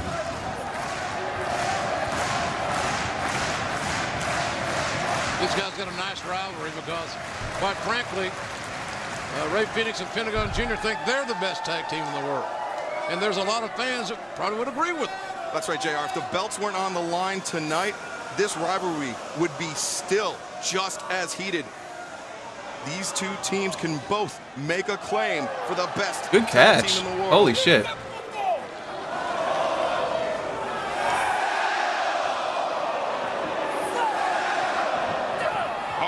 Pentagon Jr. takes the side headlock, and the two older brothers starting things off. Oh, Pentagon looking for the Penta driver very early. Matt reverses, rolls through. That's the beautiful thing about Matt Jackson, the ability to roll through a situation. Folks are proud to tell you that our program tonight is trending worldwide. We thank you for that. Oh, shit. By the way, AEW DON, double or nothing, of course, what that stands for. Please continue to tweet. We love the attention. And bring back some wrestling fans. We're trending worldwide, Alex. You said that earlier. Yeah. I believe it. Okay, JR. Younger brother, Ray Whatever you Phoenix, have to do. to square off with Matt Jackson. I don't remember what this chant means. It's animal. I don't remember that what that word means. Maybe it's like fighting spirit or something. Side headlock grab by Matt. Blind tag there by Nick. And that's where some of that rust may be coming into effect here in this match. Well, you can't afford to make too many mistakes. Oh, over the top. No reversing. Ray Phoenix. They got caught. Did the Young Bucks. Just got out wrestled right there, outmaneuvered by Phoenix and Pentagon Jr., who on that occasion had better teamwork. Well, they put in the reps. 48 tag team Good matches shit. in the year 2019. The Young Bucks, 2. 1 in Tokyo, 1 in Puebla. Their third coming here in Las Vegas, Nevada. Now Nick Jackson, the younger brother, tags in against the younger brother of the Lucha Brothers, Phoenix. Go to the midsection, knocks him back. Bandera up and over the top. Nick lands on the apron. Going for the drop kick, trying to take out the ankles of Nick. Nick vaults over the top, went for that running kick. Nick goes over the top. Phoenix, screw high kick, dodged by Phoenix, double drop kick, exchange on the floor. Neither man gets the better of one another. Yeah, you gotta like that. You gotta like that exchange, ladies and gentlemen. There's a lot of one-upsmanship on display here. Somehow things already at a fevered pitch here in the opening moments of this matchup. So Ray Phoenix encouraging Nick Jackson to get back in the ring. There they are. Good idea. Nice snug shoves. Phoenix with the shoulder block. Neither man willing to give ground.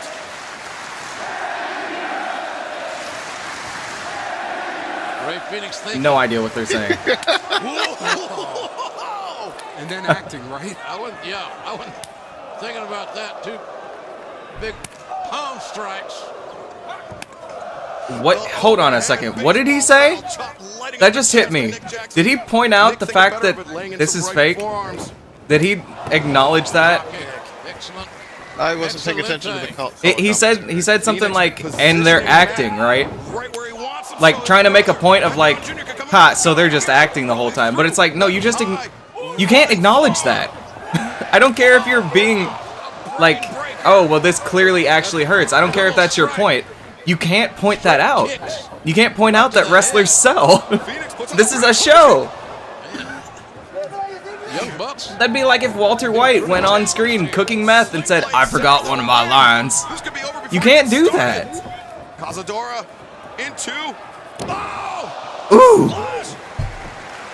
The cover down. That's a good spot. There's a cover. Only a 2 count from Rick Knox.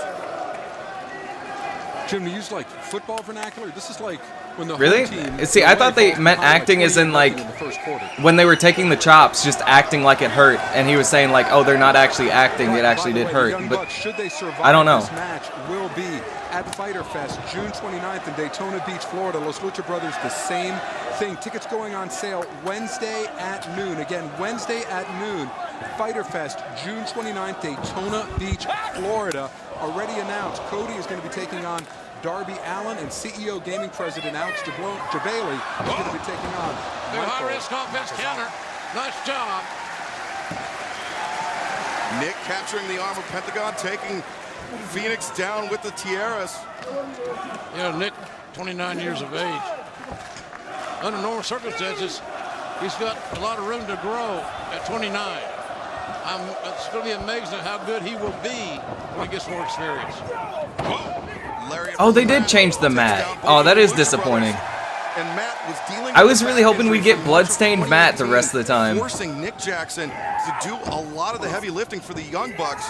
this layoff. That was always was something I liked about old WWF when I watched through those, because I didn't watch regularly back then. But you'd have like Stone Cold or someone like that get all cut up, and then the rest of the show, it was just bloody. That back seems to be doing okay, Excalibur. Yeah.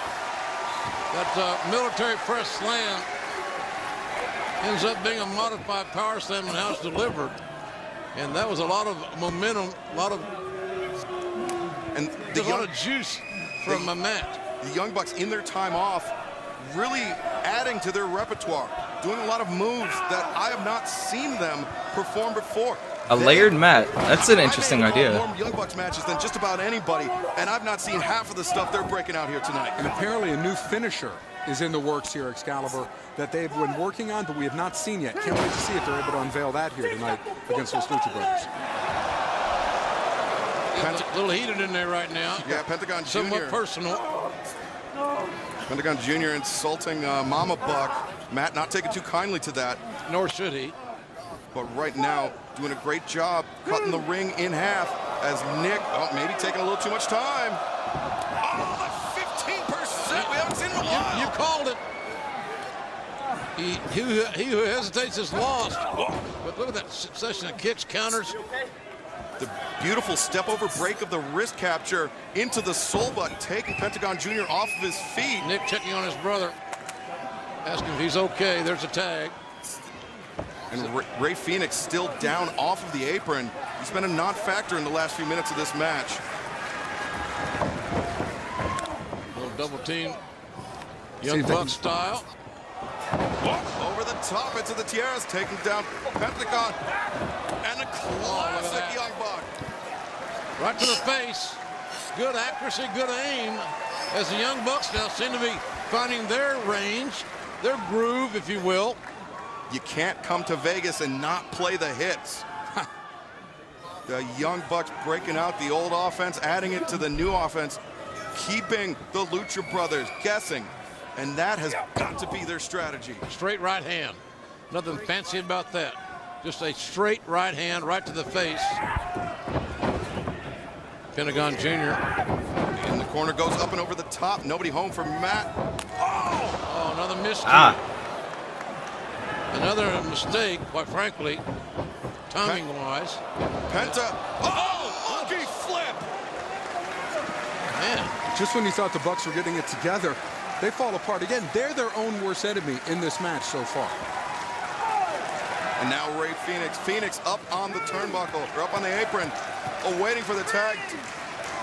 Let's not forget, too, that the Bucks are the champions. They won the titles from Pentagon and Phoenix in a match that Excalibur mentioned was very controversial. That's right. Man, that's controversial. Phoenix. The overhand chop. Escalera. Reverse kick up to the top. Woo! My God, what a counter. Amazing. Phoenix rolls through. Damn. That could do it. It should do it. That was exciting. Yeah, it's like I was saying, these guys are really damn good. And it seems like they're finally picking it up. Phoenix does the crazy flippy shit like that. Pentagon does like really brutal shit. Like pile drivers and submission moves and stuff. For the AAA tag team titles. They had already wrestled once. The Young Bucks surprised them. They were winded, they were battered, and the Young Bucks took advantage. Now they're on equal footing, and it seems like the Lucha Brothers have the advantage. A stinging chop right across the chest region. Tag made. Older brother, Pentagon Jr. at 34, gets the tag in from his 28-year-old brother, Ray Phoenix. And Pentagon with that low kick, targeting the outside of the thigh, the IT band, preventing Matt from basing on that leg, from getting a wide vertical base. And we saw Pentagon at All In last September push Kenny Omega to the limit. He has won world championships as a singles performer in multiple companies. I mean, he is a big-time player in the pro wrestling world. Those quadriceps could be very problematic for any athlete, including a pro wrestler. Biggest muscle in the body, the quadricep for Morris. Oh, Jim needs to take a nap. He does. Pentagon tried to bail out at the last moment. He really does. Just microwave a glass of milk, sip that, go to bed. And as soon as you think one team is gaining a discernible advantage, it changes. Tag made. Phoenix comes in, knocking. Oh my gosh. That kick was hateful. It was. Matt floats over, locomotion maybe, yes. A second one perhaps. He keeps DDTing himself because his head's in the wrong position. Now steps through. Sharp shooter. So that's a sharpshooter. That's what I was talking about. Oh my gosh. Except he stopped the sharpshooter. He didn't actually like finish it. You get the idea. It's a leg submission. Some amazing moments. Matt Jackson legs in the back. Sequence, invoking Bret Hart and Hiroshi Hase. Japanese legend, for those who are unaware, the 1990s quit pro wrestling to get into government, believe it or not. I've had calls in his matches in my career. He's amazing. He became a senator. Yeah. And there's... Oh, gosh. Pentagon didn't even know it was coming. What a kick to the face. Face buster. Oh my gosh, he sold that so well. Perpetual offensive motion with an amazing accuracy. Taking crazy chances. And staring into the camera with those baby blue eyes. There's no performer, I think, more so in AEW that you have to keep your head on a swivel when facing him than Nick Jackson, because he is the proverbial poetry in motion. Let's take another look at Nick Jackson single-handedly dismantling the Lucha Brothers. Shoulder to the midsection. Now Nick, but back in the ring with that rising knee strike. Oh my gosh. And now the running bulldog. Lariat combination. Damn. Man, this kid is turning it up here. Yes, indeed. He's motivating himself to take it to another level and try to finish his business here. And Alex, you mentioned how the Lucha Brothers primarily started their career as singles performers. Imagine if the Young Bucks were singles performers. Sky would be the limit. Young Bucks, teamwork, tandem. For the top sunset flip, step through. Here's the sharpshooter. Stereo sharpshooters by the Young Bucks on Phoenix and Pentagon. The center of the ring, you can see pain written all over the face of Pentagon Jr. as they make that long crawl to the ropes. You come to America to win your titles back, and you lose by submission. It would be humiliating for this match team. Young Bucks have been humiliating him enough already. You win by submission, I mean, that's really the final straw. Hard, fast-paced.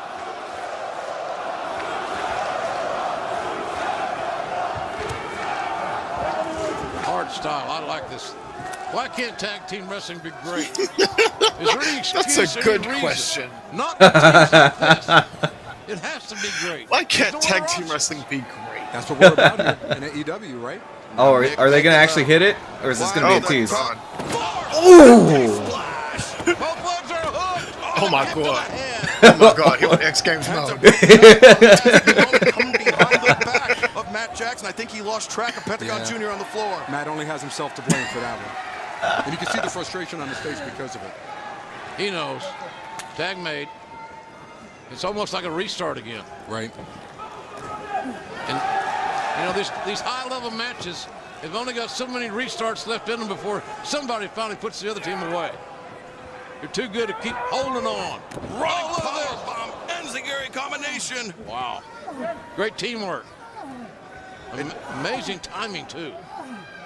Those kicks are synchronized. These guys, as I said earlier, they think as one. They're the Young Bucks. Ray Phoenix set up on the top. Matt Jackson crawling up as Nick putting himself What are you doing? in powerbomb position. Don't do this. Don't do this. Is this the new move? I think this No, might... it's not. This is actually harkening back to the feud with the Motor City Machine Guns.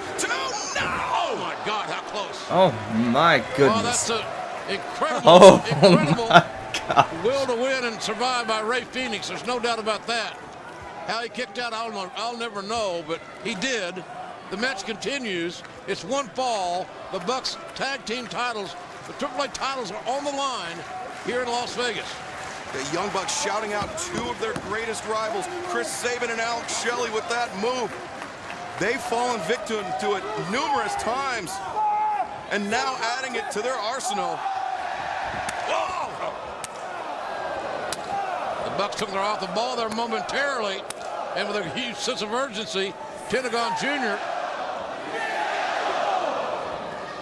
is trying to close the deal. Super kick! Ran right into a super kick. Super kicks all around. Big roundhouse kicks. The action is Holy shit. This match is nuts, Lazy King.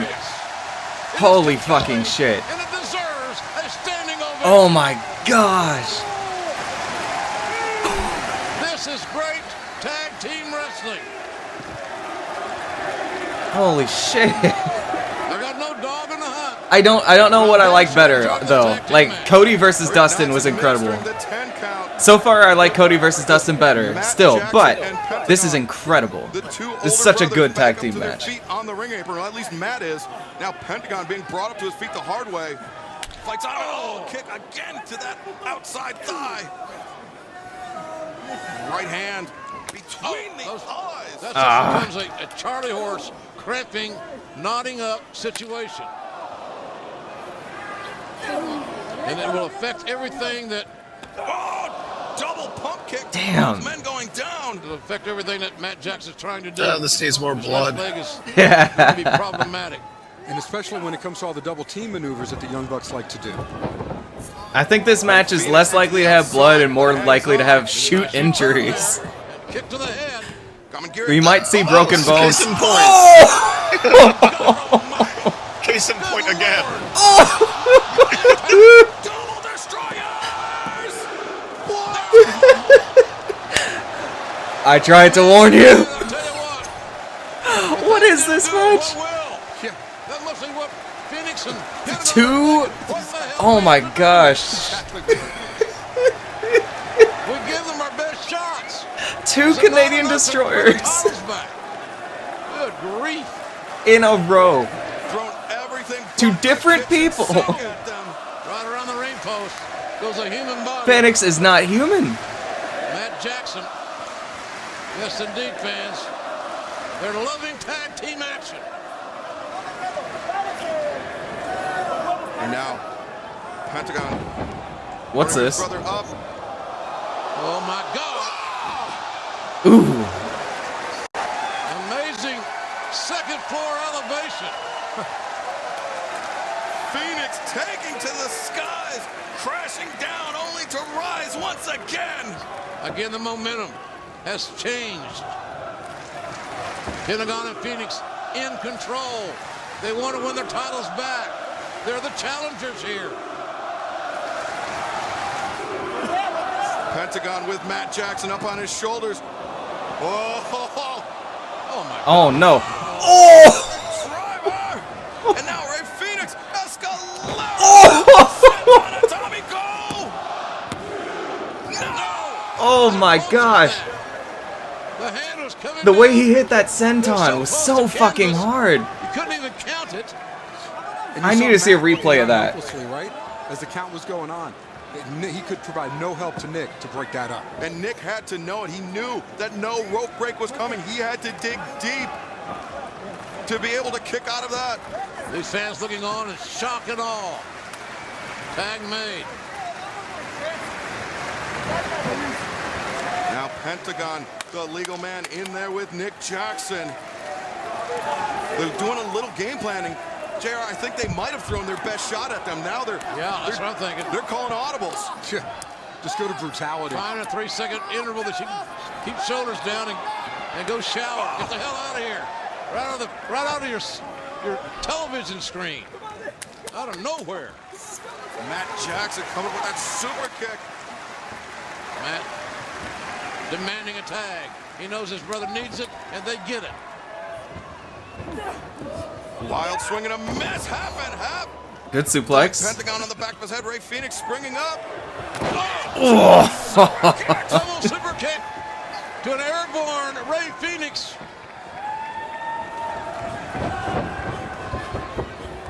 Matt Squaring Ray Phoenix up in the corner, charging in. Oh, the big boot! Boot right to the chin.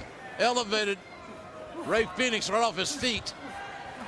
Matt Jackson with a hell of a kick. And a lot of okay, I get sense it. of urgency here. It's the name of Sami Zayn's finisher, and he hit Sami Zayn's finisher. All right, Goober, we get it. Phoenix trying to get away. This goes higher. That doesn't look like it. That was how it was supposed to be, actually. I have seen that.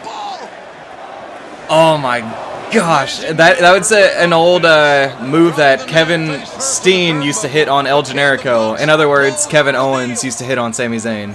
Pentagon up on the shoulders of Matt Jackson. 450 splash. Moonsault press mark. Bang for your. But no! Wow. Brainbusters are crazy. That's absolutely true, Ultimate. There's a reason why WWE doesn't allow them too often. Well, think about this. It's because they don't like fun wrestling over there. He would have been the target for the pinfall. Injuries. There's some nagging situations starting to set in on all four of these men, and rightfully so. How could there not be? Same with Muscle Busters. Man holding his neck. Yeah. That's not good. Yeah, no wonder after this match.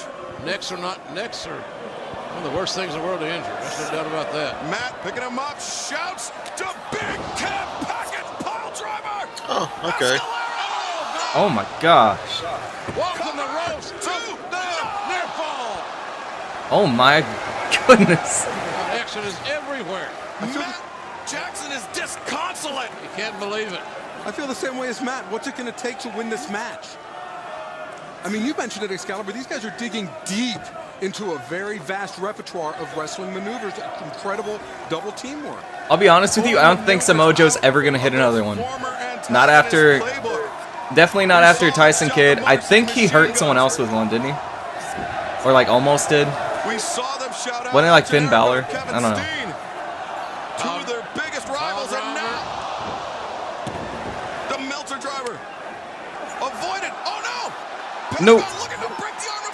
He's gonna break his arm. Submission time. Oh! That's one of the fakest looking things, but I always bite on it. I don't know why. Oh, what a leap of... Oh! Good Lord! A combination. That's... Oh my goodness. Man, I'm getting exhausted. This is amazing. Oh, he did it. He hurt Ty Dillinger with it. Sean Spears now. You can see clutching that left arm. We don't know if it's Sean Spears. Yeah, he's Sean Spears here. It might be SHAWN Sean though. I'm not sure. He's taking care of Nick Jackson. Nick Jackson all the way up near the top of the stage. He's about a mile away. Yeah. Seemingly. That leaves Matt Jackson by himself right now. And the pinpoint accuracy of Phoenix. Those thrust kicks to the shoulder. Arm wringer. Right, you saw it. You saw exactly the motive and the application of that kick to where the arm connects to the shoulder. Yes, that's true, Jim. I love his commentary. Yeah. It's so low effort. It is. His opponent with both arms. He has to do it, but Ray Phoenix. Animo, the spirit. He can feel it. Oh, look at this. Matt with one arm. Can he hold it? Can he hold it? With one arm. Matt trying to hold it. Nick Jackson up on the apron. Brothers back. Oh! That's over. Oh my gosh. One arm cover. Yes. Oh my gosh. The Young Bucks have battled through hell and high water. To hell and back. With Phoenix. Well, the owners of the company have won all of the matches they've been in so far. And I have a feeling the other one is going to win his tonight too. So congratulations on your new company. You can now put yourselves over. But holy shit, that match was great. Like I do not fault any of them for putting themselves over. They're the ones who should win. This isn't like Vince McMahon giving himself the WWE title. Oh my goodness. I mean, listen, if he didn't do it there though, I don't Which know he did do at one point. He had to use that one because that one arm wasn't getting any better. He needed to hold him up. They needed to hit. You're betting on Chris Jericho? Right there. You know what? It could happen because it's Adam Page. So it's going to be Adam Page versus whoever. I could see it being Adam Page versus Chris Jericho, actually. And yeah, that match was incredible. As frantic as it was tonight, but they found a way to win. Are we going straight into the main after this? Because I like the idea. I don't like the idea of piss break matches. I don't like the idea of cooldowns. Keep it going. We'll take another look here at some of these amazing highlights. The strikes, the accuracy, the daredevilness, the uniqueness in this tag team event. Yeah, I don't think they'll do Kenny versus Hangman Page either. See, that has me questioning my prediction. But at the same time, I think Kenny Omega is going to be their first champion. So I'm still calling Omega, even though I don't know. I don't know. It's tricky. You know what? Actually, I don't remember where I discussed it, but the possibility of John Moxley showing up and making it a triple threat match for the next pay-per-view. Whenever they actually sign, or what am I thinking? When they crown the world title champion thing. World champion. That's the word I'm looking for. I'm thinking we could have a triple threat: Omega, Moxley, Page. If Moxley is playing ball with AEW right now, which I don't know that he is. And yeah, Lazy King, you said it. That was an awesome match. That was an incredible match. We had 2 in a row, right? Was there one in between Cody and Goldust and this one? No, there wasn't. It was just a promo. Holy shit. 30 minutes, every seat has been sold here at the MGM Grand Garden Arena. And it's been amazing hospitality. There he goes with that face. Yeah. I said this in some media interviews. It's going to take a really special match to close this. Why does he always look like that? Well, he looks so uncomfortable. He does. Kenny Omega, Chris Jericho. I got a really good one. My wife signed the divorce papers this morning. That's what that face does. Hey, have you looked on my stream? Basically, by the way, no, I haven't. You should take a look over there. You should see what I've been doing. Now you add Omega and Jericho 2 to that list, and it's just as worthy as those 2 back. 2 as good as you'll ever find. In this generation, Jericho has reinvented himself. Omega has taken this game to that one gets special placement. But in this situation, in my opinion, this is must win for Chris Jericho. And because of that, I got Jericho with his hand in the air. And let's take a look at what brought these 2 men very personally together. Yeah, there's a lot of trepidation in that man's face. There is. I am now a full-time member of the AEW roster. Yeah, Chris Jericho's first champ would be a big deal. Kenny Omega's first champ would make Kenny Omega a big deal, so it's a matter of how much they want to play the long game and how much they want to establish themselves early.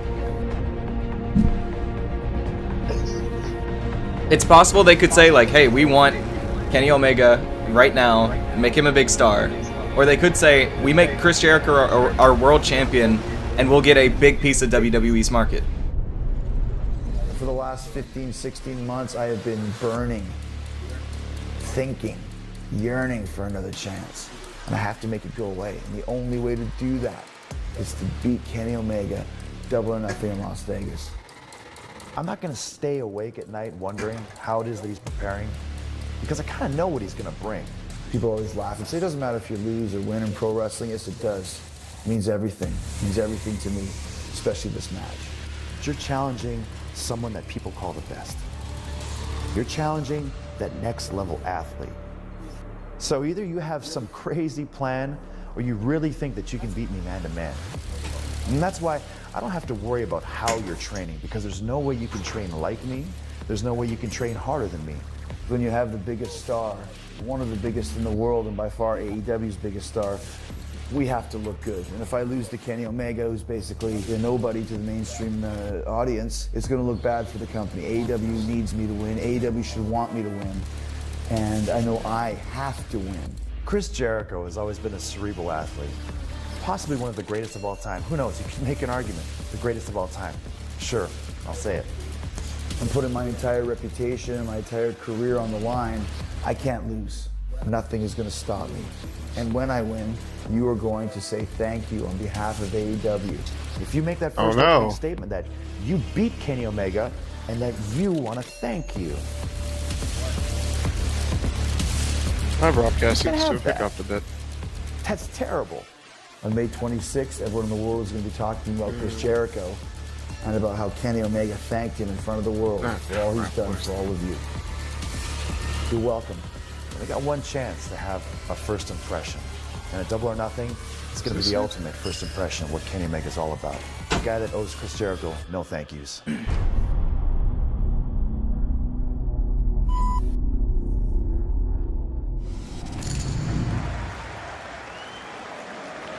Oh shit, Ultimate, I just saw that. That's a great picture.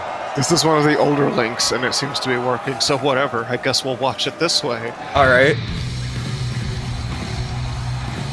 Oh, they're just gonna jump right into that match, huh? Okay. Where's this?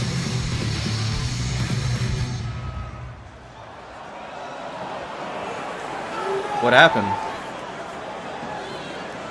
What are you seeing? We're doing all of Chris Jericho's gimmicks.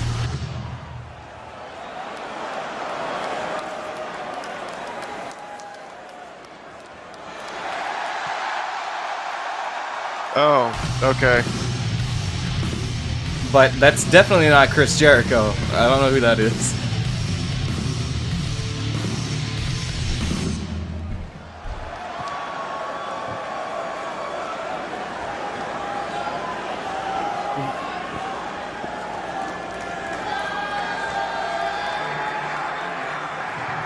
And his current gimmick.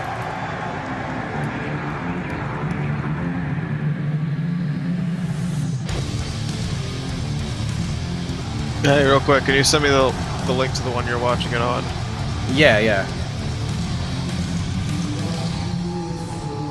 The link I have does work, but it does that stupid thing where it'll like rewind a couple of seconds back. Oh, yeah. It's a pain.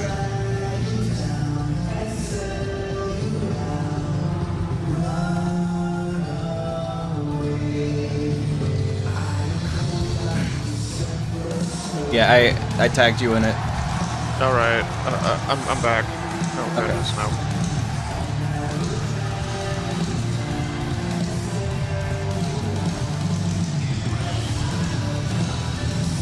Ladies and gentlemen, this is your main event of the evening, scheduled for one fall with a 60-minute time limit. Approaching ring first from Winnipeg, Manitoba, Canada, weighing 225 pounds, he is the Alpha Chris Jericho!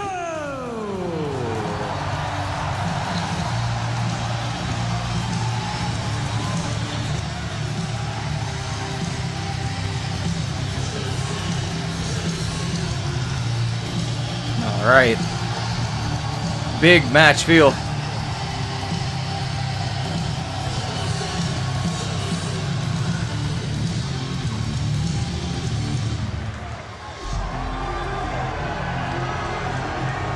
New Kenny Omega song?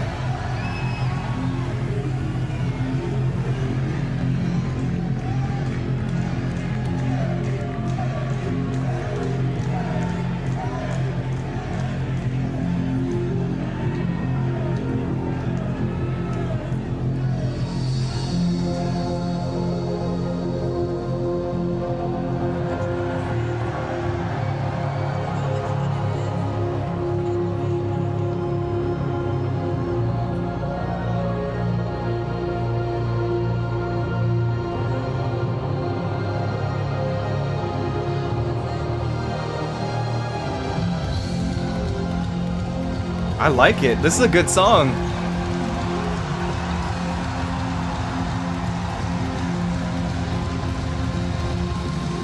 And his opponent, he is also from Winnipeg, Manitoba, Canada, weighing 215 pounds. He The Battle of Winnipeg. Kenny Omega!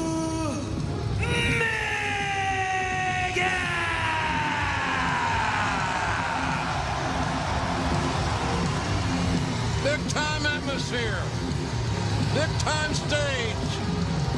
Sold out crowd. The main event. To close an amazing show. This is what wrestlers live for. This opportunity. So I think I can say confidently that as far as product goes, AEW has succeeded in their first pay-per-view already. Yeah, I think so too. Yeah. That's right. Why do they have a Cracker Barrel? In Tokyo, at the Tokyo Dome. Like a literal one? January 4th, Kenny Omega They used this as a gimmick before. Chris Jericho away. It took a one-week Is John Moxley in the barrel? chair to put away Judas himself, Chris Jericho. Is that gonna be Dean Ambrose? I think Chris Jericho has learned from his mistakes. Well, and I think that's why you see Chris Jericho trying a different tack. When you go back and look at that match, all of the strikes with the knees by Kenny Omega, Chris Jericho, the MMA training, may Did I come spell in barrel handy right? here in this match. Jericho is in as good a shape as he's been in years. His MMA training has served him well condition-wise, and the fact that he's got that Judas effect back elbow that's absolutely lethal. Yeah, it's something that he's been working on down in Tampa with a big-time MMA trainer. And look, he's taken it upon himself. What's with the Cracker Barrel? I'm taking it upon himself. That is a good question. Be careful, Dean Ambrose is in there. Maybe a persona, but also reinvent himself as a professional wrestler. You can't get it under there. You dumbass. Jericho just outsmarted Jericho just hoisting an up, almost wrestling member of the ring crew. And that is that strength training that he's been doing down in Tampa with Josh Rafferty. Be careful. That is a future star inside that Cracker Barrel. Oh, I just want to see these two dudes start hitting each other. Yes. Kenny Omega talked about how cerebral, how psychological Chris Jericho is. All right. I don't know if the Judas effect is real. Chris Jericho, longtime veteran, very good. Kenny Omega, pretty young, relatively young. One of the best in the world. Could be right, because Jericho is a. But it's all a matter of how they want to do this match. Their last match was very, very violent, very entertaining. Well read. He's an accomplished author. So far, this match hasn't even started yet, but I'm hopeful. Cracker Barrel did make an appearance. That's what he says. I'm not done, JR. That's why I've got to win tonight. It's not an option for me. Well, and it's been 16 months gnawing at him. He says he can't sleep at night because of this. That's funny. The one thing about Jericho, he tries to do this. They're going to be very stiff with each other. I'll say that. Intimidation aspect of the early going. Hey, if one of them has a black eye by the end of this, I won't be surprised. Excalibur, I think another element to this match, a little different from the first time they met. I believe that was under no DQ rules. That's right, it was no DQ. This under the. Damn, see, those are really stiff chops. Paul Turner keeping an eye on the action. Jericho with a wild knife edge. And yeah, ultimately, I'd say Kenny Omega could be considered in a lot of circles to be a veteran. These men are in a striking He's mode. that good, and he has that Shows much experience. motivation. Looking for that. You can bet that these guys would rather win by submission or knockout, because that's the most humiliating way. V-trigger early. V-trigger found the turn. 13 years? That's a lot. Needless to say, that is a lot. Jericho. We are trending #1 on Twitter. Hashtag AEWDON. Thank you so much, Pro Wrestling Nation, and we hope you loved everything you've seen as much as JR and Excalibur and I have tonight. Yeah, not as much experience as Jericho, but more experience than most people. Oh, shit. Well, if he does the Lion Tamer tonight, I'm going to mark out. I'm just going to say that right now. The Walls of Jericho is probably more iconic for him. Lion Tamer, though. Jericho, low drop kick, right through the ropes, found its mark on Omega. Down he goes. The barricade stopped him. When's the last time he did the Lion Tamer? Didn't he do it at Wrestle Kingdom? He hasn't gone. Or was that Dominion where he fought Omega? Where he's not serious, where he feels so confident that he can let up. He hasn't let up. Against Neville in 2015? Did he really? About his focus tonight. Well, I think it even goes a little. Well, hold on a second here. Jericho.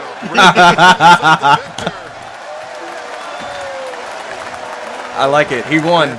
Congratulations, Jericho. Why has no one ever thought of that? Not so fast. Oh! Gosh, that... Oh, that sounds so painful. I love how close the microphone is to That that. sickening thud of flesh on flesh.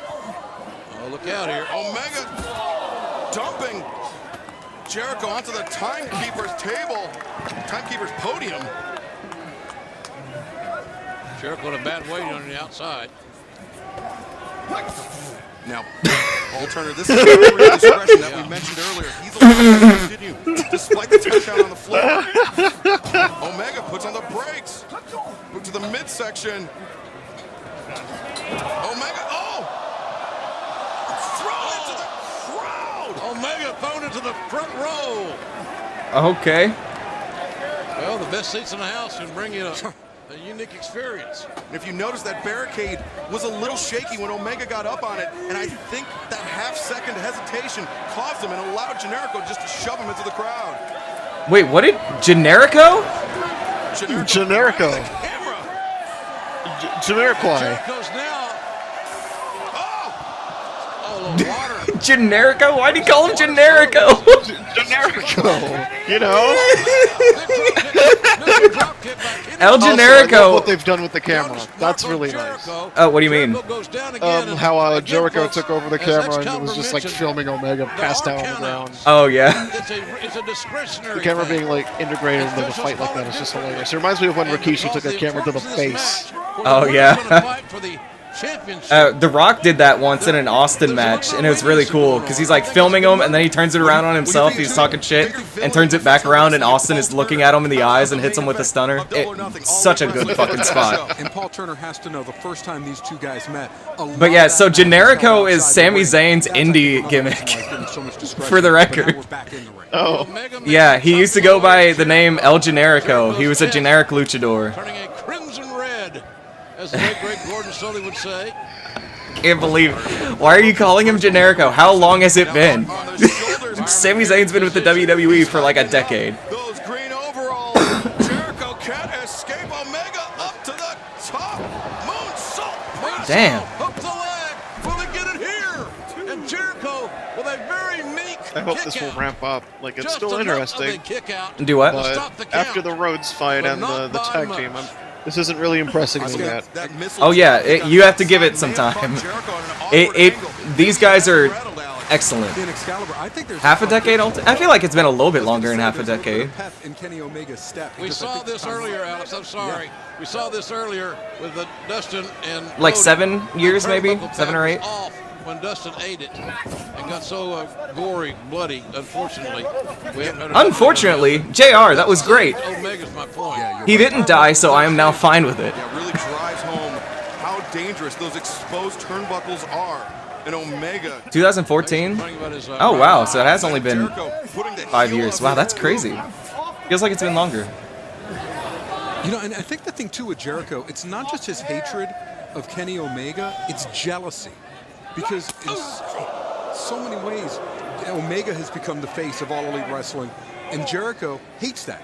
He hates it. That's one of the things that adds to this. Chris Jericho believes everybody in All Elite Wrestling, everybody in this building, from the fans to the cameramen to the competitors, they all have Chris Jericho to thank. Well, old Chris has got a little unique point of view sometimes. He wants a whole week of appreciation is what he says when he wins this match. Drop kick returned in kind by Chris Jericho, harkening back to his Lionheart days. Calling it in the ring? Yep. They're pros. These guys are pros. This is getting called in the ring. Jericho can sense, I think, that Omega's just not ready yet. He needs more punishment. So that's what Omega's going to get.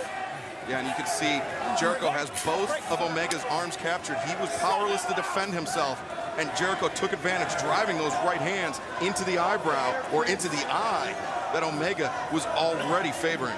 I believe he has drawn blood on Kenny Omega with those. Oh, is he bleeding? Yeah, definitely has. Where? Where is he bleeding? Omega firing back with chops of his own.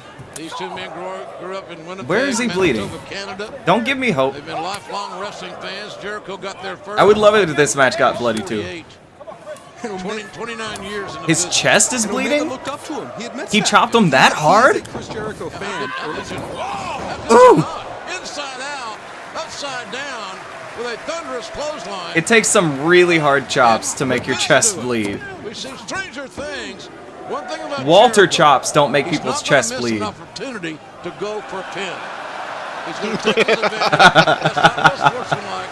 We apologize for that. Chris Jericho getting distracted, actually. Taking his eyes off Omega. I told you guys earlier, when he takes his eye off the ball, and he fades out there. It reminds me, there was at Money in the Bank, Kevin Owens pissed off a crowd. It's the first time I've seen someone actually piss off a crowd in a long time. He was in a match and he's like beating up Kofi Kingston or whatever, and at one point he just stops what he's doing and runs up to the ropes and yells like, "Shut the hell up!" or something, and the crowd stood up, like an entire section stood up and starts bitching at him. It was the craziest shit. Yeah, that's what I was thinking, Ultimate. That is the last time when Roderick Strong just chopped the shit out of Daniel Bryan, and Daniel Bryan went backstage all welted and bleeding. I was about to say Jericho gave him the gift of time, but instead he gave Oh him the gosh, gift of 4 consecutive he got chopped in the nose. and possible broken nose. And maybe that's where that MMA training comes in handy. Chris Jericho perfecting his punches as part of that. Yeah, pinpoint accuracy from Jericho. And now we have to see, is the breathing of... I don't ever like seeing a broken nose. I feel like that messes with your breathing, and then it kind of like, it has a potential to lower the quality of the match. It has potential. I don't think it will with them. Oh, Lazy King, thanks for the follow. I don't know why that never came through on like alerts. I saw that. Thank you for the follow. I just saw that. Posting up that Ooh. Jericho knocked back by that table. Omega building up a full head of steam. Takes to the skies. I am the table. I thought Omega was going to take Jericho out. Instead, he came with it. And luckily for Omega, he caught it. Let's take another look at it again. I'm interested to see how that table came down on Chris No, that Jericho's pinched on left his arm. hands, I think. Over the top and ooh. Oh. Here's another look. Oh no, why are you holding it like that? Why are you holding it like that? Oh! Yeah, it pinched on his hands. Driven into the entrance ramp. He probably broke a finger or something. He uses for the Judas Oh effect. man. I think Love that it. Chris Jericho didn't think that Kenny Omega was going to go. I think He'll he got keep his doing the back match, to an but that hour sucks for him. watching that. That's just insulting. Because I can't imagine why Jericho would just stand there and hold the table unless he was going to deliver some offense with it, thinking that maybe Omega's not going to do what he did. And we saw this in the Tokyo Dome. Kenny Omega. Look out. Diving. Oh man. Across the prone body of Chris Jericho. The table. That, believe it or not, I don't think that table was supposed to break yet. This is one exception. Tokyo Dome. Omega came This is just supposed to be painful. springboarding, swan diving off the top. Oh my gosh. Jericho has her hand. Really amazing. Yep, now he's setting it up. Now we're gonna get a proper table spot. Oh! Because he did that spot against crap, why can't I remember his name? The Rainmaker. The best wrestler in the world. Kazuchika Okada. He did that spot against Okada and like actually kicked a hole in the table. But then ended up setting the table up for another spot later. It was really cool. I don't know how that table is still intact. That may be the toughest table in the world. If this thing collapses, I'm gonna laugh. I am the Yeah, table, that- says Kenny Omega. Okay, man. Good. The winner of Great. this match, I'm ladies glad and they gentlemen, did, will fight so I didn't have to keep doing it myself. He just wants to be on Botchamania. First ever AEW championship. Hamtaro Crusher. Hamtaro Crusher. Jericho's face into the canvas. Look at the leg. Inside leg. It's over. No. Jericho bicycling those legs to kick out, but not emphatic at all. Get all the information on Who keeps coughing into the mic? as it develops, evolves, that's Excalibur. It has to be. Omega. For that It's snap, hard to breathe in the mask, and he has to keep it on but Jericho the whole night. has him scouted, knows it's Contract. coming. Oh! Water wheel kick, the rolling leg lariat to the back of the head. Really nice kick there by Oh my gosh. Omega. And the heel is, Jim almost forgot Kenny's name. Yeah. Jericho's head. Sounds right. On the knees now. Oh my gosh. A running V trigger. Oh, that's hilarious. Oh my god. AllEliteWrestling.com, ladies and gentlemen. Let me get that right for you. It's a little hectic here. Look at Jericho's So face. now Chris Jericho probably has a broken hand and a concussion. Not broken yet. A lot of puffiness. And the All table those still shots needs to to the be face used. from Omega to Jericho. It'll get So used. Jericho's They're has gonna be taken saving one it. hell They're of a gonna tease it probably at least one more time, and then Man is very eventually, when we proficient least in expect it, they're gonna do it. Dealing out one. The spirit of Chris Jericho, indefatigable, but the body. Wait, what was that word? May come into Indefatigable. play. Indefatigable. That is such a hard word to say. Yeah, that was a very dangerous word to say. Almost had a repeat of what JR did earlier in the evening. That was actual homophobia though that time. Yeah, it was. Jericho able to break the hands, break the grip of Omega. They're still teetering amongst disaster. Yeah, very precarious position for both competitors. All right, here we go. What's this gonna be? Just a side suplex, a super side suplex, super size side suplex, the king size superplex. With a handful of The Jericho king size superplex. Bring his center of gravity towards it. Oh, Omega drills Jericho with a spine-altering suplex off the top. Folded Jericho up like an accordion, and Jericho is lying there prone. Take a look at this, folks. This impact is scary. Boom! Jim, we felt it in our feet, up in our announcing perch. I mean, that's how hard Chris Jericho just came crashing down to the mat. And Omega just bullying Jericho over. Oh, Jericho. That's instinct right there. Jericho here's a count. It seems like Jericho He's able almost to kick missed out that before kick. the third count. That's Yeah. instinctive in a lot of ways. Yeah, the lights are on. Nobody's home. hey, I know what you mean, Jericho's Ultimate. head. Hey, needs- superplexes and needs a variations on moment the to regain his superplex are bearings, overused, to but look they're up at the painful. ceiling, to There's no realize way they're where not. He is, the sold-out MGM Garden Arena here in Las Vegas, Nevada. And he needs to remember what is on the line. A shot at Hangman Page, a shot at being crowned the first ever All-Elite Wrestling World Champion. That's what's at stake here in this matchup, notwithstanding an amazing amount of pride for these two hot rivals. Back elbow.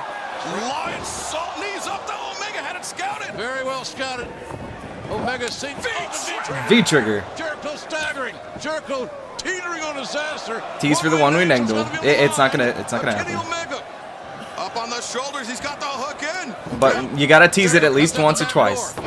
Oh! Release German suplex flattens Oh Omega. man. Jericho. Oh! Where did it come from? Actually landing on his head. I don't know who got Lion salt to the worst back of the that head scenario. is not It was a wrist is by not Jericho. safe. Got some of Omega. No! Second one. This time to the body. Please stop. Man, that was nailed. Perfect, Alex. Perfect right there. Here we go. Man, and you know, it's interesting, you know, when you see Omega right now, you know, bloody, like you talked about the breathing, the cardio issues that are going on with him, he's thinking, I've given Jericho all that I can, and Chris is now starting to regain the momentum in this one, Jim. You got to find something else. You got to go. You got to dig deeper. Why That's was all the it is. Cracker That's Barrel what in life's there? about.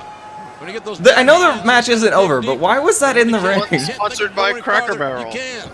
It's up to Maybe. you. Codebreaker blocked. Lariat blocked by Omega. Another. Oh, that right knee got in under the chin of Jericho. Yeah, that A huge hit. uppercut. That Now like he's hooking him up. definitely Looking hit. for Tiger Driver 98. Nope. Omega getting sent over the. Oh! Chekhov's table comes into play. Back off. A backdrop suplex. Or backdrop. Was, man, you could have done any better if you're looking All for right, Jim, Jericho's don't hurt damage. yourself. And now Oh, my Kenny Omega gosh. flying through the air, breaks the table, may have broken something else in his own anatomy. Just you think it's just Take because of the another look at this. I catering? think Yeah, that would make Jericho sense. Maybe even had lured Omega in for that Tiger Driver and manipulated his positioning towards the rope so he could dump him over the top through the table on the floor. Alex, we've said it many times, the human anatomy's got limits. Everybody's got a different gauge. I got to think that both these men are testing theirs. Well, I got to give Chris a lot of credit because I think Excalibur's exactly right. He knew where that table was stationed. I quite honestly had forgotten about it. You know, being outside the ring the way it was, and to flip him out the way I think the he did. table broke his fall well Omega's enough, hurt. but at the same There's time, something else wrong with Omega. like I he gotta went through a believe, table. Edge, because he's not reacting in a way that would indicate he's okay. He's just battered and bruised. Something may be wrong here. It could be a cracked rib, or maybe even worse, a torn muscle underneath the ribs. When you do that, combine that with the potentially broken nose, Omega's breathing will be just heavily inhibited, and he would be basically powerless to defend himself, as we're seeing Jericho laying in some shots, but Omega returning in kind. Straight rights. It's broken down to that. All the fancy stuff may be seen for the last time, but these guys are just hell-bent on beating the hell out of each other. Hell-bent on getting that title shot. And you see Jericho targeting the nose of Omega. Omega worrying at that nose. Again, another thing to think about. It's just human instinct to bring your hand up to your nose. Headbutt. Oh! Rake of the eyes by Jericho. Jericho the drop. Oh my gosh. Kick by Jericho, hanging Omega out to dry. And if you notice, Jericho caught Omega high. He caught him on the upper body in such a way that it propelled Omega to the back of his head. Let's take another look at it. Look how high Jericho catches Omega, actually on the face. He's a Rembrandt of this wrestling canvas is Chris Jericho, because that springboard dropkick caught Omega exactly in the face, exactly where Jericho was aiming. Between that, the lion salt, I mean, it's like Chris Jericho's turning back the hands of time here and taking on a more high-flying style than we've seen in a while, when a lot of us thought this would be an MMA-type bout. And now Jericho's hell-bent on returning the favor to Omega and dropping him straight south off the top or somewhere in that vicinity. He's thinking avalanche brainbuster. Oh, stepping up to the top, the tippy top. Okay. And there was another level of ropes that go there. And Omega, you can see, still on the middle rope, hanging on for dear life. Grabbing the wrist, the fingers of Jericho. And Jericho loses control. And Omega. With that left hand, and a big straight right hand. Just between the eyes of Jericho. Little rabbit punch. Stunning Jericho is Omega's right hand. Omega up on the top. Coming up. Oh. Breaker from the top. What a counter. The veteran, Jericho. Look at the left. No!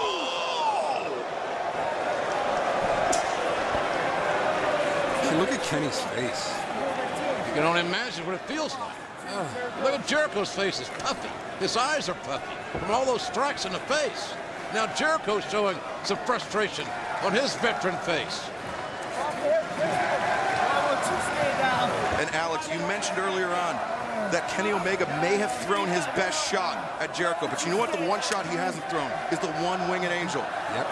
Only been kicked out one time, and that was by a very golden individual. Jericho slapping Omega. Can't beat him with the slaps. Don't know the meaning of it. Just trying to piss him off.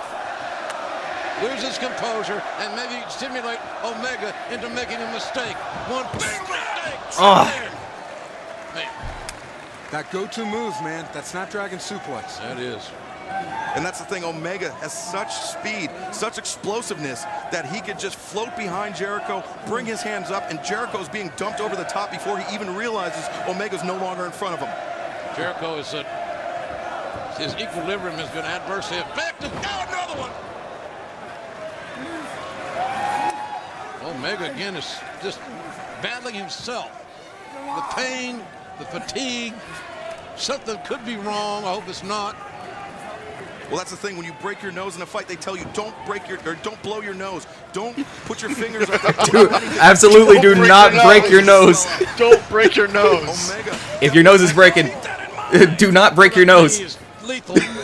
So are these. Jericho finally rolls through. The hell with this. I'm going to counter.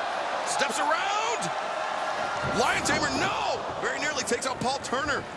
Great leg strength. No, not Paul Turner. Able to do that. Oh, toe kick to the stomach. He sets him up. I just planted him. Could be it, folks. No, Jericho. I'm not sure Jericho's both his shoulders are down anyway, but Kenny could not finish the pinning predicament. He couldn't lock up Jericho. Yeah, Kenny, I think he had the wherewithal. If he had the wherewithal, he would have pulled him into a deep cover on that Tiger Driver, but instead Omega, just with the tank running close to empty. Alex, both these men have family here. Yes. They got friends Excalibur, here. you gotta They both stop needed a lot of coughing. tickets. So this is real. This is so It's killing high me. stakes, notwithstanding the time. I hear it like in my right And headphone. it's personal. Yeah. Like, they need to at least mute their mic. I know they have a mute button. That's who's going to be crowned, whoever wins this match. Feet trigger to the sun. No, Jericho. Oh, I was about to say that was kind of poorly hit, but it was caught. The submission is in effect. Omega in danger of giving it up here. And Jericho sitting back. He's got a very low position, making Omega carry all his weight. Jericho's hands are locked exactly as they need to be. Jericho's face a crimson red from the strain of trying to submit Kenny Omega. The exertion all over Jericho's face, and Omega seems to be fading. Paul Turner checking. Omega digging in those elbows, but no, Jericho pulls it back to center. And look at the angle now. Look at the different angle. There it is right Ooh. there. It has been a long time since he's put in the walls of Jericho like that. He rolls to his back. That's With the knee in his back. And a kick to the temple. It's like the best way. Another one to the face.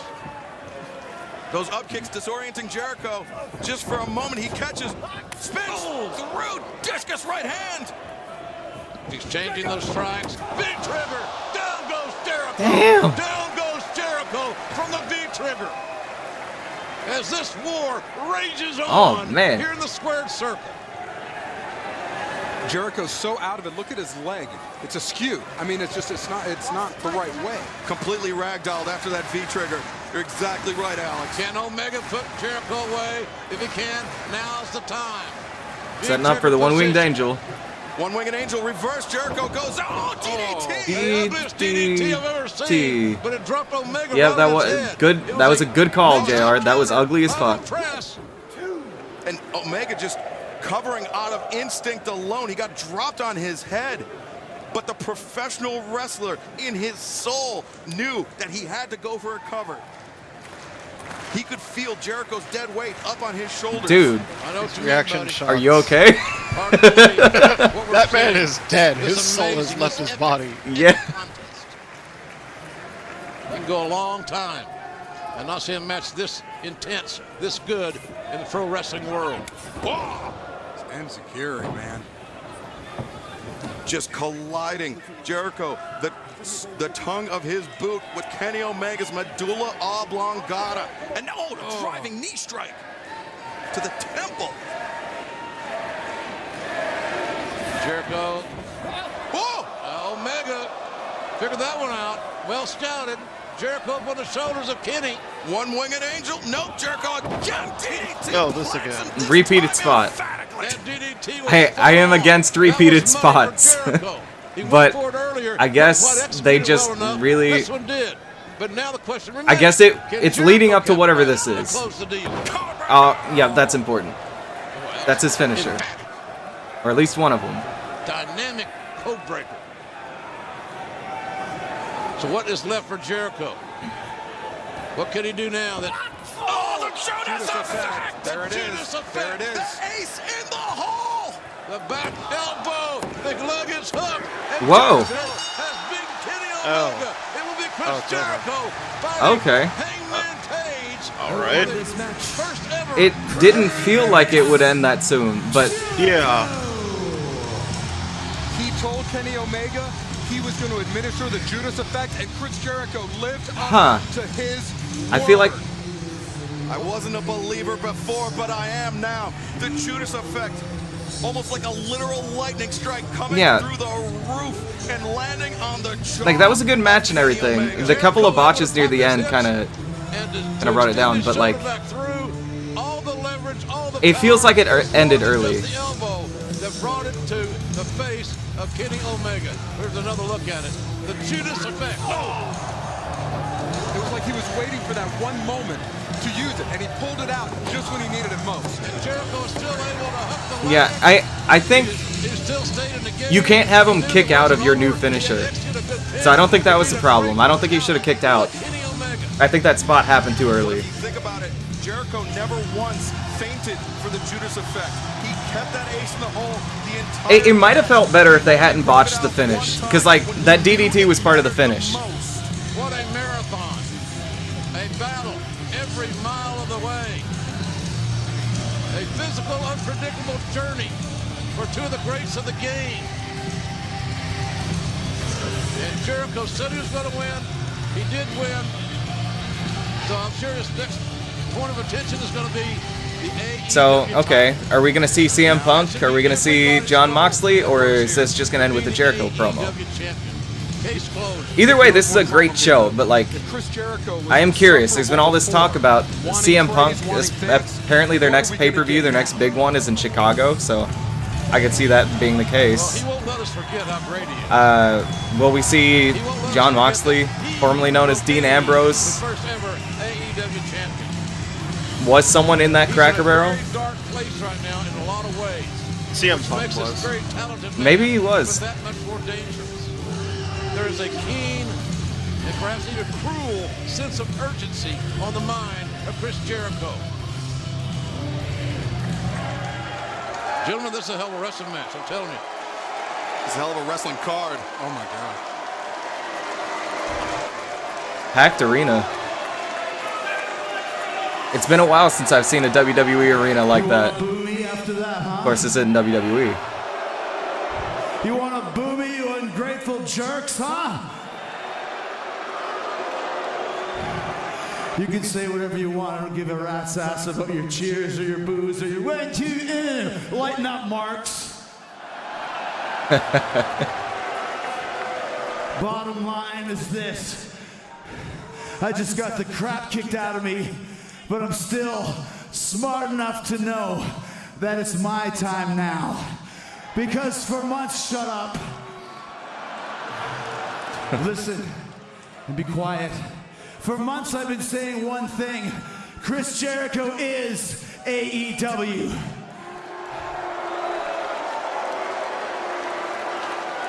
What is this guy like? This What, is not 45 a now? company for the fans. Around there. This is a company for me. But he's still going strong.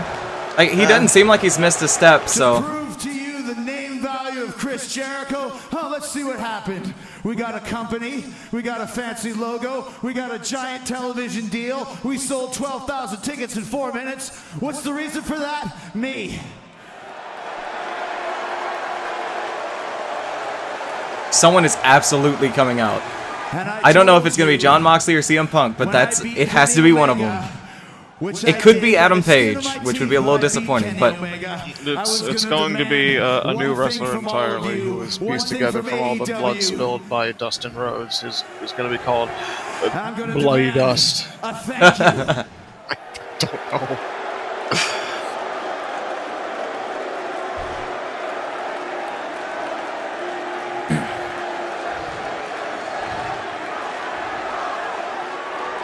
I said I demand a thank you.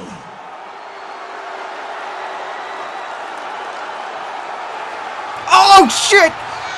Who's this dude? It's Jon Moxley! Oh, okay. Holy shit! Jon Moxley! I don't think he's here to say thanks. Holy shit! Holy shit! He's here! Holy fucking shit! On this squared circle at the MGM Grand Garden Arena, with a twinkle in his eye, and Jericho is pissed. Oh! Yes!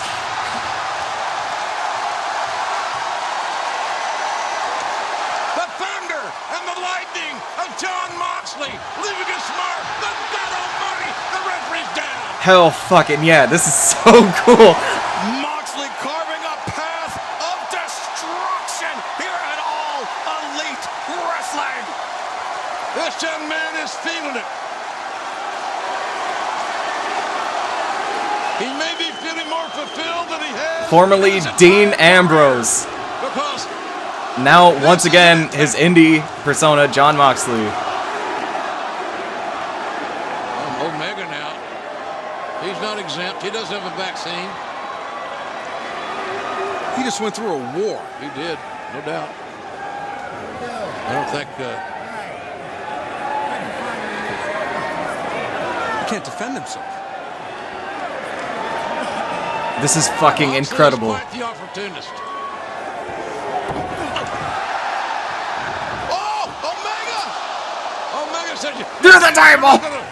DDT me, and they're fighting on the outside. Hell yeah. Moxley and Omega on the outside, beating the hell out of each other. And here they come. This match is gonna kick ass. Moxley and Omega. This match is going to be good as shit. It is physical. It is intense. And these fans are absolutely going crazy here. After they've seen everything. Yeah, so, and they're still with it. As far as Moxley with a knee strike AEW is between the eyes of concerned, this is a Omega, strong start. knocking him backwards. It's a bar fight. It is. That's all this is a bar fight. A chair across the back by Omega. Throw him into the poker chip.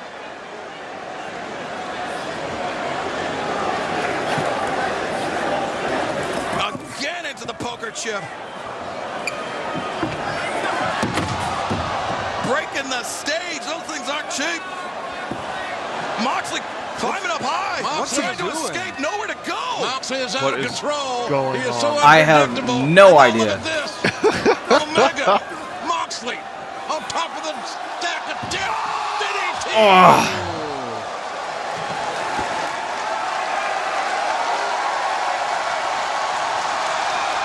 what a moment. How do you like AEW now?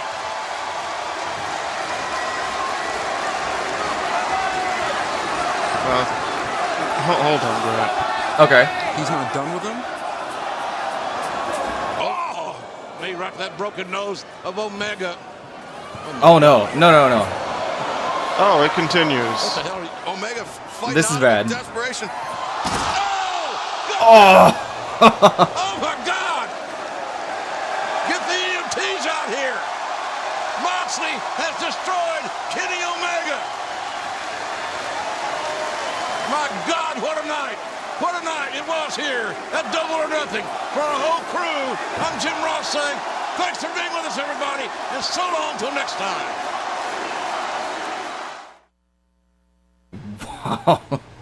All right, yeah. That was incredible. That was fucking incredible. That was very good. Oh my gosh. What the fuck?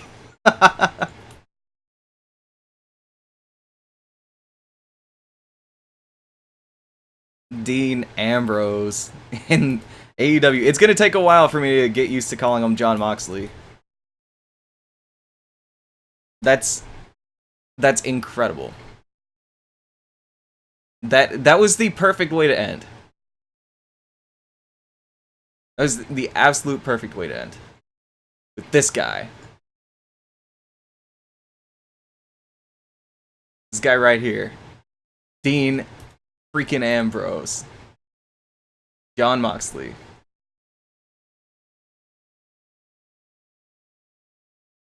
Oh my gosh. Okay. I mean, I don't even know. I don't even know. 5 hours. Holy crap. Yeah. That's Wendy's still open? I need to get a Baconator. Wendy's is probably still open. Yeah. Oh my gosh. Yeah, that was insane. That was absolutely insane. Yeah, no, that was really good. And in hindsight, even the weaker points of it are just vastly overshadowed by how well executed its best moments were. Yeah, absolutely. Like, I still Kenny have no idea. Oh, no, go on. No, I was gonna say Kenny Omega versus Chris Jericho was like, it was a great match, but it almost felt underwhelming with how great everything around it was. Mm-hmm. It's Yeah, that's kind of the great. vibe I got from that match. Like, everything that led up to it sort of... Yeah, it felt like the like third best. It felt like third best. Yeah. But it was still a great match, and like all that was doing, that was setting up two matches. they set up a bunch of matches on this card. They set up what am I thinking? Cody Rhodes and Dustin Rhodes versus the Young Bucks. That one's gonna be big. Young Bucks still have those titles, so unless they lose them in AAA between now and then, is going to be, you know, it's probably gonna be for those belts, I would imagine. Yeah. You have Kenny Omega versus Jon Moxley, which is going to be incredible. They have Chris Jericho versus Adam Page, which is also going to be very good. And that's going to be for the world title, and I think Chris Jericho absolutely wins that. Unless someone else gets added to that match, I think Chris Jericho 100% wins it. You have... What else did they set up? They introduced Awesome Kong to the roster, which is a big deal in and of itself. I still don't know who won that earlier match, the Best Friends versus Angelico versus Jack Evans.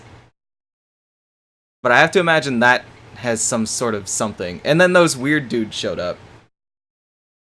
Yeah, I forgot about that match, actually. I completely forgot that one happened. Yeah, it's mainly because the couch kept messing up around then. Yeah. Yeah, but like... Terrible Bluetooth couch. Absolutely. But man...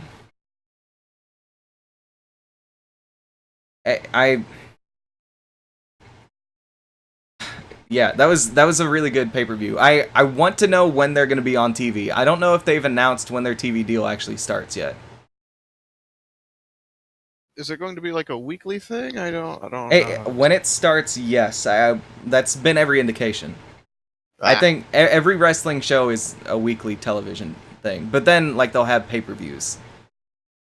So it won't be like WWE where they've got Raw on Monday and SmackDown on Tuesday and NXT on Wednesday. It'll be one show a week.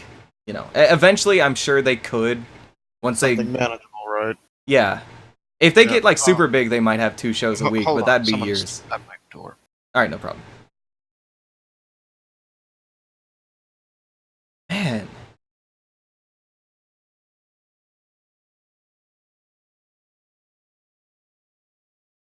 That's so crazy.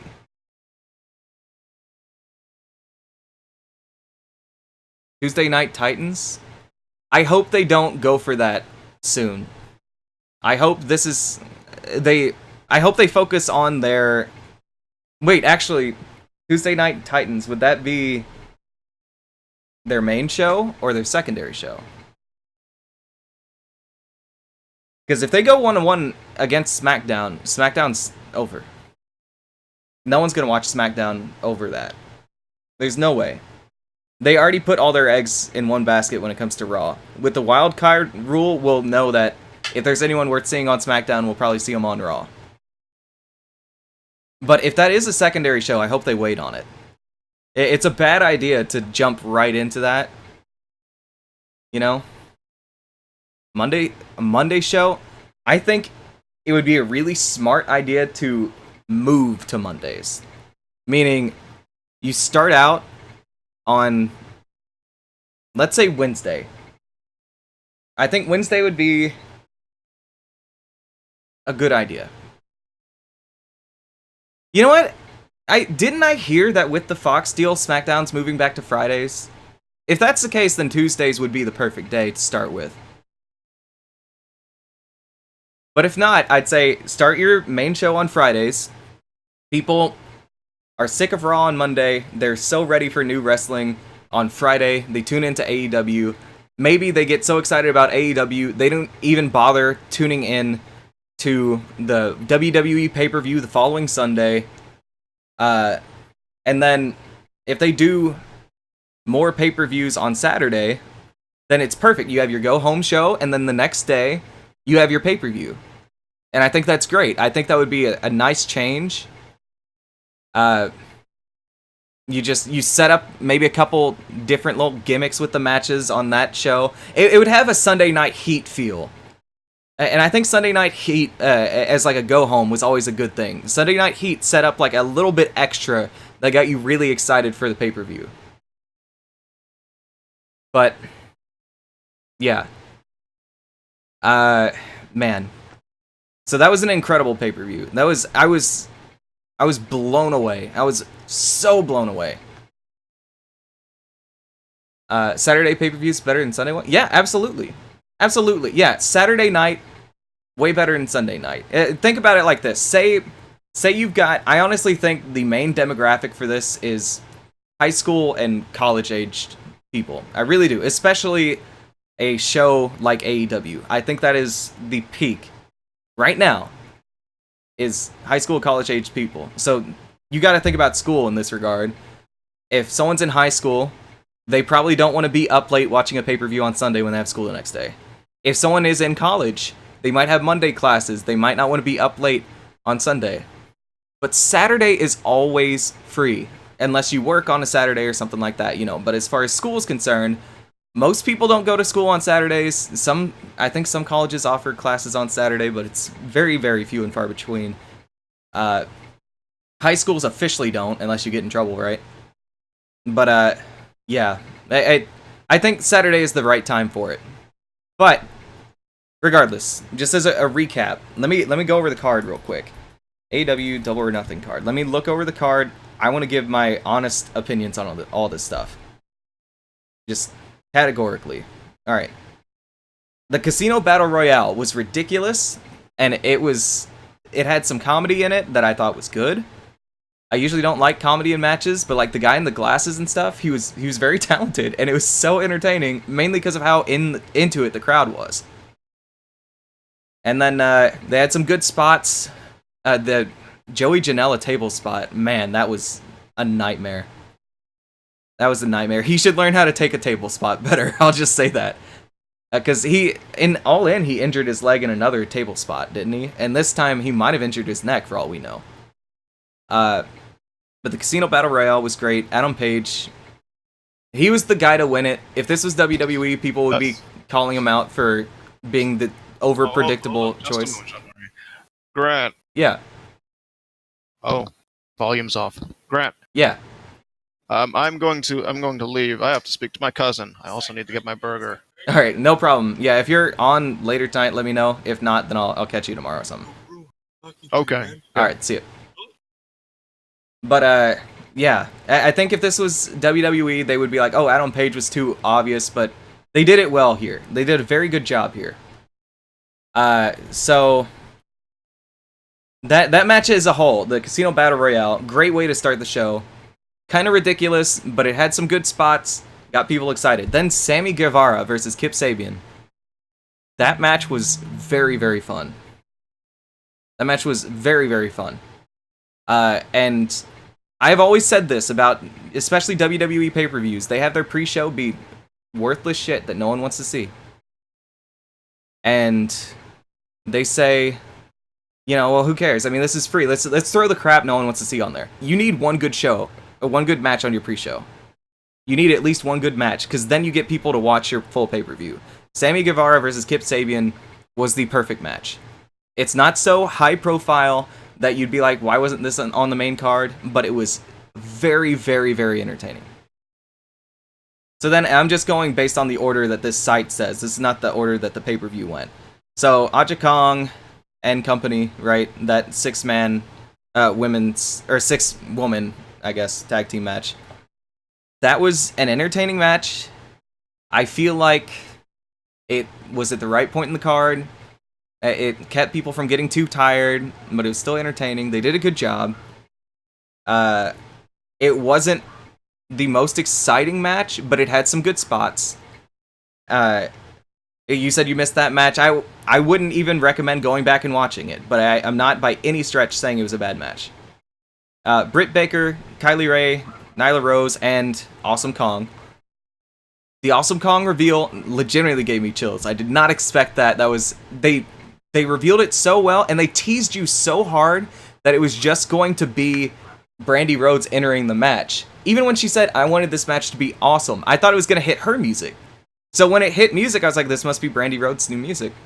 And it wasn't. It was Awesome Kong, and oh my gosh, the roof lifted off that place. The rest of the match, very good. They did a good job with it, in general. You got Best Friends versus Angelico and Jack Evans. I missed a lot of it, but I can't say enough positive about Angelico and Jack Evans. You got SoCal Uncensored versus Shima, T-Hawk, and Linda McMahon. That was a fantastic match. But at the same time, it shouldn't have opened the card. It shouldn't have opened the card. This wasn't a piss break match. This was a cooldown match. I honestly think 100% it was a cooldown match. No disrespect to any of them in that match. They all did a great job. But it was not the kind of high intensity match you would want to start. So then we get into the three mains. Let me do this in order of how I think they will place as far as best matches. Number 3, I'll count up, or count down, right? Number 3, Kenny Omega versus Chris Jericho. Everyone figured this would be match of the night. This was third best, I think. I don't know how much of this is because Kenny Omega broke his nose early in the match. I don't know how much of this is just the style they wanted to work. I don't know. It wasn't bad. Again, I can't say any match on this card was bad at all. But it was the third best. Everyone expected it to be the best. It was not the best. It's exceptional for Kenny Omega to not have the best match on the card. When he fights Jon Moxley, that will be the best match on the card. That I don't even need to say, mark my words. I don't even need to say, quote me on that. We all know this. It's going to be the best match on the card. Two fantastic workers, excellent chemistry. We can already tell. It's going to be brutal. We're going to love it. Number 2. AAA World Tag Team Championship. The Young Bucks, still champions, over the Lucha Bros. Brutal. Absolutely brutal. You had that spot with the double Canadian Destroyers, the one after the other, to two different people. Fenix making that look like it's an actual move, like someone could pull it out in a UFC match. That's how fluid he did it. Incredible. Great match. They had so many different spots, so many rough chops. Nick Jackson is incredible, so fluid in the ring. Fenix, so fluid in the ring. Pentagon, so brutal, so charismatic. People love getting behind him. Matt Jackson, not to sell him short, but, you know, fourth out of those four. And then Cody Rhodes versus Dustin Rhodes was number 1 for me. Because it was brutal, there was passion there, and they told a story that WWE did not have the balls to tell. Excellent. Excellent, excellent match. I am surprised they didn't go forward with the Shattered Dreams. But I guess they wanted to protect that move a little bit, and they wanted that to be like a finish. So, anyway. That, and yeah, I wouldn't have predicted that either. That would be match of the night. But man. Okay, well thanks. Thanks for hanging out. Thanks everyone who hung out. I'm sure you guys have begun to file out already. But, man, that was a fantastic card. Fantastic. I can't wait for the next one. I might try and stream reactions to that one too, because this is really fun. I'm going to go offline. Might be back on tonight. It depends on what's going on. But if not, I will catch you all probably tomorrow. Peace out.